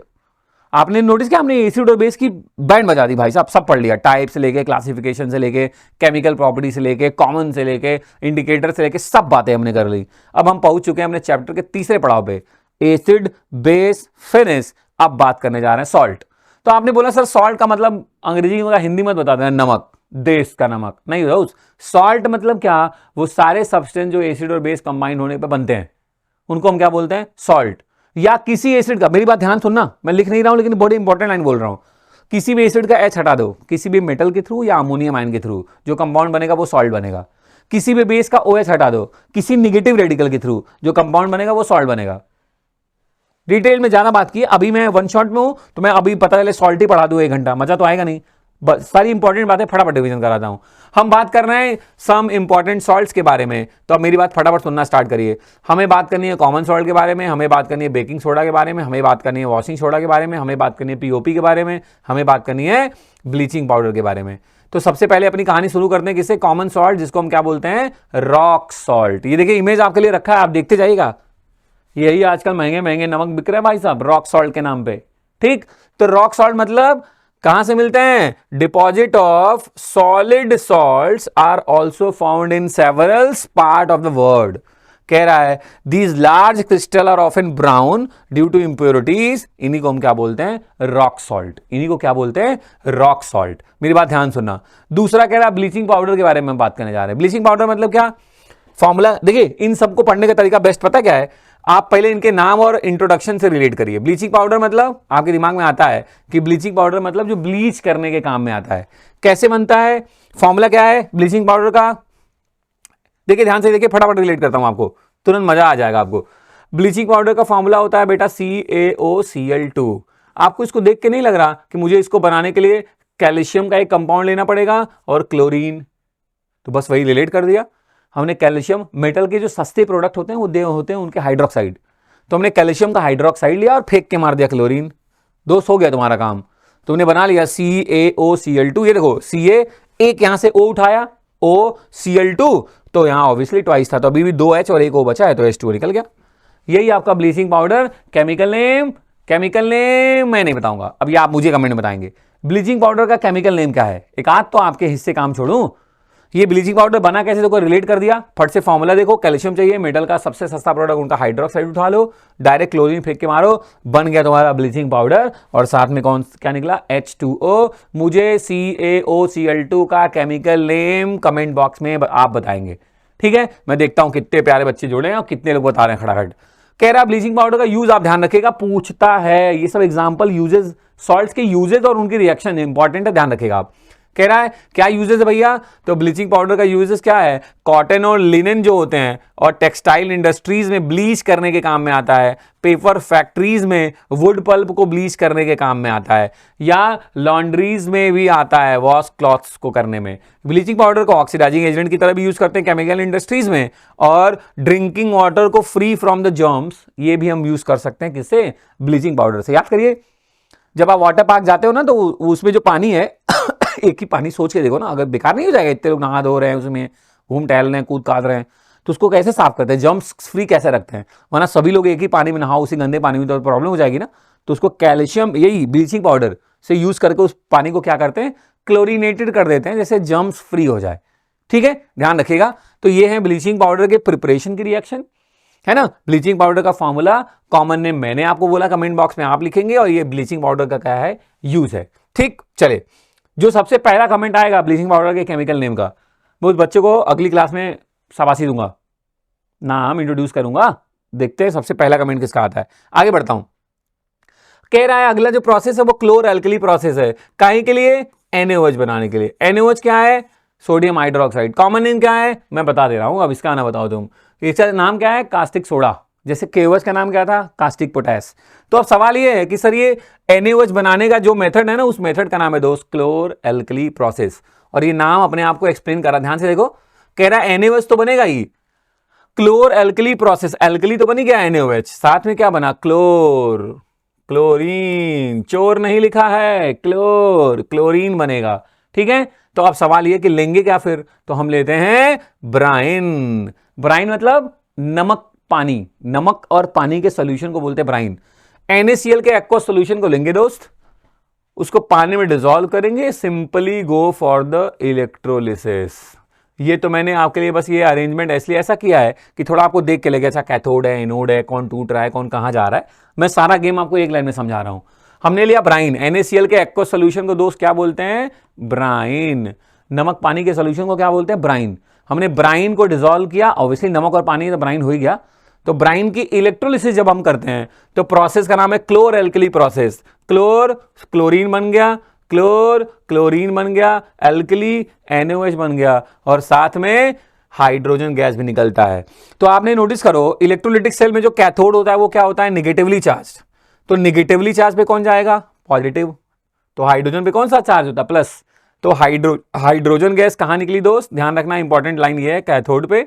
और क्लोरीन गैस कहाँ निकली, एनोड पे। क्लोरीन गैस कहाँ निकली, एनोड पे। इंपॉर्टेंट बस यही था, इसलिए आपको लिए ये डायग्रामेटिक अरेंजमेंट किया था। ध्यान रखिएगा कि क्लोर एल्कली प्रोसेस में NaOH तो बनता ही है, कास्टिक सोडा तो बन ही रहा है, सोडियम हाइड्रोक्साइड तो फॉर्म हो ही रहा है, साथ में दो गैसेस भी निकलती हैं, क्लोरीन और हाइड्रोजन। तो पूछता है हाइड्रोजन गैस कहाँ मिलेगी, कैथोड पे। क्लोरीन गैस कहाँ मिलेगी, एनोड पे। एक बार और, हाइड्रोजन गैस कहाँ मिलेगी, कैथोड पे। क्लोरीन गैस कहाँ मिलेगी, एनोड पे। किसके इलेक्ट्रोलिसिस किया, NaCl के एक्वस सॉल्यूशन का, क्या बोलते हैं, ब्राइन। प्रोसेस का नाम क्या है, क्लोर एल्कली प्रोसेस। ठीक, ध्यान रखिएगा। कह रहा अच्छा ठीक है, तो सोडियम हाइड्रोक्साइड का यूज बता दीजिए। ध्यान से देख लो, sodium hydroxide in its pure form is a white crystalline solid. थोड़ी देर पहले मैंने आपको NaOH के दर्शन कराए थे, याद करिए एल्कली से एग्जांपल में। यूज देखो, फटाफट देखना प्लीज, है ना। ये देखो व्हाइट पिलेट्स के फॉर्म में भी मिलता है, पाउडर फॉर्म में भी मिलता है, एक्वस सॉल्यूशन में भी एल्कली है ना, डिसॉल्व भी कर सकते हैं। अब फटाफट देख लो एक बार। कह रहा है NaCl का इलेक्ट्रोलिसिस कराया, क्लोर एल्कली प्रोसेस के थ्रू बन गया। अब देखते जाओ फटाफट। यूज क्या है, सोप्स एंड डिटर्जेंट में। प्लीज इंपॉर्टेंट है यूज, ध्यान रखना है। क्या यूज है, सोप्स एंड डिटर्जेंट में यूज है। कहां पे, साबुन और डिटर्जेंट, सोप्स एंड डिटर्जेंट में है सर। पेपर मेकिंग में है, आर्टिफिशियल फाइबर बनाने में है, क्रॉस चेक करते जाइएगा। हाइड्रोजन जो बना उसका यूज क्या है, एज अ फ्यूल, है ना, एज अ मार्गरीन। अमोनिया बनाने में भी, अमोनिया फॉर द फर्टिलाइजर्स, उसके तरह यूज हो रहा है जो। अच्छा ठीक है, ये हाइड्रोजन सिलेंडर्स आपने देखे भी होंगे बहुत सारे। फिर अब क्लोरीन जो बना था उसका भी यूज पढ़ लेते हैं। कह रहा वाटर ट्रीटमेंट, अभी बताया था, वाटर पैक वाले पानी को जम्प फ्री करने के लिए। तो कह रहा भैया वाटर ट्रीटमेंट में यूज हो रहा है, स्विमिंग पूल्स में यूज हो रहा है। PVC मतलब पॉलीविनाइल क्लोराइड बनाने में, डिसइंफेक्टेंट्स में, क्लोरोफ्लोरोकार्बन्स में, पेस्टिसाइड कीड़े मारने की दवाइयों में, इन सब में क्लोरीन का यूजेस हो रहा है। रटना नहीं है, एक दो बार देख लोगे अपने आप दिमाग में इतनी बातें रह जाती। कभी ऐसा कोई क्वेश्चन नहीं आएगा what is the uses of chlorine. हाँ, MCQs में, एसेशन रीजन में, या किसी एक किताब क्वेश्चन में बन सकता है साथ में। तो एक बार देखना है तुम्हें ईमानदारी से, बस सुन लेना है मेरी बातों को, एक बार पढ़ लेना है कि अच्छा इसमें यूज होता है, तो बस आपका काम बन जाएगा। ठीक, ये देखिए क्लोरीन, ये क्लोरीन के सिलेंडर्स होते हैं। ठीक, ये हाइड्रोजन गैस के सिलेंडर्स हैं। ठीक, तो हमने इस क्लोर एल्कली प्रोसेस में ये तो पढ़ ही लिया क्या बनता है, कौन कैथोड कौन एनोड, तीनों के यूजेस भी पढ़ लिए, NaOH के भी, क्लोरीन के भी और हाइड्रोजन के भी। ठीक, HCl हाइड्रोक्लोरिक एसिड का यूज क्या है, तो कह रहा है स्टील को क्लीन करने में, अमोनियम क्लोराइड के प्रिपरेशन में, मेडिसिन एंड कॉस्मेटिक्स में। ये आप लैब में देख लेंगे HCl, कोई बड़ी बात नहीं है। ये आप एकदम टेंशन मत लेना कि रटना है, ऐसा कुछ नहीं है दोस्त। देखो मैंने आपको ट्रिक तो बता ही दिया पहले से भी, कुछ ना याद हो तो क्या बोलना है, पेपर एंड ग्लास इंडस्ट्रीज। कुछ ना दिमाग में आए, पेपर एंड ग्लास इंडस्ट्री बोल देना। So paper glass industry, so paper glass industries, most of the time सही हो जाओगे। लेकिन कुछ एग्जांपल्स हैं, मेरे पास ऑप्शन है कि मैं आपको डायग्रामेटिक रिप्रेजेंट कर सकता हूं, तो मैं कर रहा हूं। आप देख लीजिए, थोड़ा सीख लेंगे, थोड़ा बोल लेंगे, याद रहेगा, इतना टेंशन लेने की जरूरत नहीं है। ठीक ये देख लीजिए आप, आगे बढ़ता हूं मैं। अगला जो है, अब देखिए अगला जो है वो है बेकिंग सोडा। क्या फॉर्मूला, बेकिंग सोडा का फॉर्मूला क्या होता है दोस्त, NaH, एक सेकंड ले लेता हूं, आपको देखना स्टार्ट हो जाएगा ना ऐसे। बेकिंग सोडा का फॉर्मूला होता है प्यारे बच्चों NaHCO3। केमिकल नेम क्या है, सोडियम बाइकार्बोनेट। बेकिंग सोडा तो कॉमन नेम है ना, केमिकल नेम क्या है, सोडियम बाइकार्बोनेट या सोडियम हाइड्रोजन कार्बोनेट। ये तो घर में ही है, तुमको कहीं जाना भी नहीं, मम्मी जाके ले मुंह पे मार देंगे तुम्हारे, ले बेकिंग सोडा मेरे लाल, है ना, मजाक कर रहा हूं। बेकिंग सोडा आपके लैब घर में भी है ना, आप चेक कर सकते हैं। मम्मी ने यूज किया इडली बनाने में, पेस्ट्री बनाने में, केक्स बनाने में। तो बेकिंग सोडा क्या है, NaCO3। ठीक, कैसे बनेगा, कह रहा बेकिंग सोडा को नॉर्मली किचन में यूज करते हैं, फास्टर कुकिंग में भी यूज करते हैं, राजमा जल्दी पक जाए तो भी मम्मी डाल देंगी बेकिंग सोडा की जल्दी से बन जाए, है ना। तो ये आप जानते हैं, ठीक है, नहीं पता तो इसलिए मैंने आपको बोल दिया कि आपको अपडेट रहे। अब ध्यान से सुनिए इसकी, कह रहा है इस कंपाउंड का केमिकल नेम अभी मैंने आपको बता दिया है ना, सोडियम हाइड्रोजन कार्बोनेट। कैसे बनता है, रिएक्शन क्या कहती है, ध्यान से सुन लेंगे तो रिएक्शन का भी अपडेट हो जाएगा। कहता है NaCl plus H2O plus CO2 plus NH3। बोलो 4 बार मेरे साथ, come on, NaCl H2O CO2 NH3, फिर से बोलो NaCl CO2 NH3 H2O, फिर से बोलो NaCl plus H2O plus CO2 plus NH3। जब ये चारों को मिलाते हैं तो बन जाता है NH4Cl, और साथ में तुम्हारे काम की चीज सोडियम हाइड्रोजन कार्बोनेट या सोडियम बाइकार्बोनेट, जिसको हम क्या बोलते हैं, बेकिंग सोडा। इंपॉर्टेंट रिएक्शन है, मतलब 2 स्टार बना के लिखना इसको कि सर ने बोला था बड़ा इंपॉर्टेंट रिएक्शन है भैया बेकिंग सोडा वाली, क्योंकि बेकिंग सोडा के बाद वॉशिंग सोडा, इसी से तो आगे बढ़ जाती है। तो दोनों एक साथ याद हो जाएंगे, है ना। ब्लीचिंग पाउडर इंपॉर्टेंट तो था ही था, ये उससे थोड़ा ज्यादा इंपॉर्टेंट है, तो ये रिएक्शन आप प्लीज 2-3 बार बोल लेंगे। ठीक ठीक, आगे देखिए, कह रहा जब हम बेकिंग सोडा को हीट करते हैं तो हमें मिल जाता है वॉशिंग सोडा। NaHCO3 को जब हम हीट करते हैं दोस्त तो हमें मिलता है क्या है, Na2CO3 plus CO2 plus H2O, और इसी Na2CO3 में अगर मैं 10H2O ऐड कर दूं, प्लस कर दूं 10H2O, तो ये बन जाता है washing soda, Na2CO3 dot 10H2O। ध्यान रखिएगा, ठीक। Na2CO3 डॉट 10H2O जो है दोस्त, वो क्या है, वॉशिंग सोडा का फॉर्मूला। NaHCO3 क्या है, बेकिंग सोडा का फॉर्मूला। इसी NaHCO3 में मिला दो टार्टरिक एसिड तो बन जाता है बेकिंग पाउडर। ध्यान सुनना, बड़ी इंपॉर्टेंट लाइन बता रहा हूं, बेकिंग सोडा और बेकिंग पाउडर में डिफरेंस है। बेकिंग सोडा में जब टार्टरिक एसिड मिल जाता है तब बनता बेकिंग पाउडर, है ना। और वैसे ही सिर्फ Na2CO3 अगर क्या है, सोडा एस, उसको क्या बोलते हैं, soda S. Na2CO3 dot 10H2O को क्या बोलते हैं, वॉशिंग सोडा। डिफरेंस दिमाग में रखेगा, फॉर्मूले भी दिमाग में रखेगा। ठीक, मैं आगे बढ़ रहा हूं। आपने बोला ठीक है सर, ये बात तो समझ में आ गई, बढ़िया था। तो ये जो रिएक्शन मैंने लिखा वही आपके सामने आने वाली है, एक बार क्रॉस चेक कर लीजिए। ये बन गया, बैलेंस हो गया, इसी में 10H2O फेंक के मार देंगे तो क्या बन जाएगा, वॉशिंग सोडा। चलिए खड़ा कर क्रॉस चेक करते हैं। Chemical formula Na2CO3 dot 10H2O, common name washing soda, chemical name sodium carbonate decahydrate. 10 के लिए वर्ड यूज करते हैं, डेका, डेका, मोनोडाई, ट्राई, टेट्रा, पेंटा, हेक्सा, हेप्टा, ऑक्टा, नोना, और 10 के लिए यूज किया डेका, सोडियम कार्बोनेट डेकाहाइड्रेट। ध्यान से देखिए, ठीक। केमिकल नेम बता ही दिया मैंने, सोडियम कार्बोनेट डेकाहाइड्रेट। कैसे बना, थोड़ी देर पहले आपने देख ही लिया कि जब सोडियम बाइकार्बोनेट को स्ट्रांगली हीट किया तो बन गया Na2CO3 plus H2O plus CO2। लेकिन इसको सही मत मानना, क्योंकि उसके बाद इसमें 10H2O भी फेंक के मारना है, तब जाके बनेगा Na2CO3 डॉट 10H2O। ये है आपके वॉशिंग सोडा का प्रिपरेशन। अब हमें पढ़ना है यूजेस। यूजेस तो तुम जानते ही हो, है ना, टाइट सफेदी, हाँ, पहले इस्तेमाल करें फिर विश्वास करें, सारा आपको पहले से पता है, एक बार क्रॉस चेक कर लीजिएगा। वॉशिंग सोडा का यूज क्या है, कह रहा है भैया जी कहां कहां यूज हो रहे हैं, ग्लास में, देखते जाओ कैसे में, ग्लास में, फिर कौन सा, सोप इंडस्ट्रीज में, फिर कौन सा, पेपर इंडस्ट्रीज में। मैंने अभी थोड़ी देर पहले भी बोला था ना कि कुछ भी आए तो ये लिख दोगे तो थोड़ा तो सही हो जाएगा, glass, soap and paper industries. देखो मैंने इसलिए आपको विजुअलाइज भी करा कि दिमाग में रुक जाए, तुम्हें कतई ना लगे कि सर पहले तो कॉन्सेप्ट था, अब बाद में रटना पड़ेगा। देखो ना, रिलेट कर दिया मैंने, ध्यान रखिएगा। कह रहा है it is also use in manufacture of एक कंपाउंड है सोडियम का, बोरैक्स। वैसे तो फॉर्मूला जाना जरूरी नहीं है, मैं लिख देता हूं तुम्हारे लिए, Na2B4O7, इसको बोलते हैं बोरैक्स। बोरैक्स बनाने में भी कह रहा है वॉशिंग सोडा का यूज है। बोरैक्स देखना, ये है बोरैक्स, ठीक।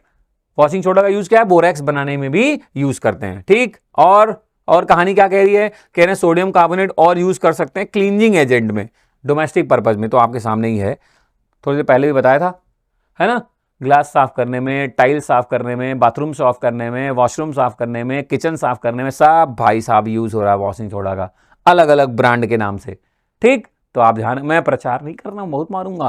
तुम्हें लग रहा होगा कि सर प्रचार कर रहे हैं किसी का, ऐसी कोई कंपनी नहीं मिलेगी तुम्हें, नहीं मिलेगी, 2-4 तो है, होती है, मतलब मैं ऐड नहीं कर रहा मेरे साथ, ठीक है, हम किसी का ऐड नहीं कर रहे ठीक है, आगे बढ़ते हैं। अगला कह रहा है परमानेंट हार्डनेस ऑफ वाटर में भी रिमूव होता है, वाटर की जो परमानेंट हार्डनेस है उसको हटाने में भी हम वॉशिंग सोडा का यूज करते हैं, ठीक है। चलिए चलिए चलिए चलिए चलिए, कह रहा है वाटर ऑफ क्रिस्टलाइजेशन किसको बोलते हैं, तो आपने बहुत फॉर्मूले ऐसे देखे होंगे, अभी तो देखा आपने Na2CO3 डॉट 10H2O, तो दोस्त ये जो डॉट 10H2O लिखा है ना, इसी को बोलते हैं वाटर ऑफ क्रिस्टलाइजेशन। डिफिनीशन क्या है, loosely bonded molecules of water attach with salt. बोलना पड़ेगा, बोलो बोलो, come on, loosely bonded molecules of water attached with salt, उसी को बोलते हैं वाटर ऑफ क्रिस्टलाइजेशन। लूजली क्यों बोल रहा हूं, कि कोई बॉन्ड नहीं है ना, वो वही वाले हैं, ब्रदर फ्रॉम अनदर मदर वाला कॉन्सेप्ट है जो तुम लोग यूज करते हो।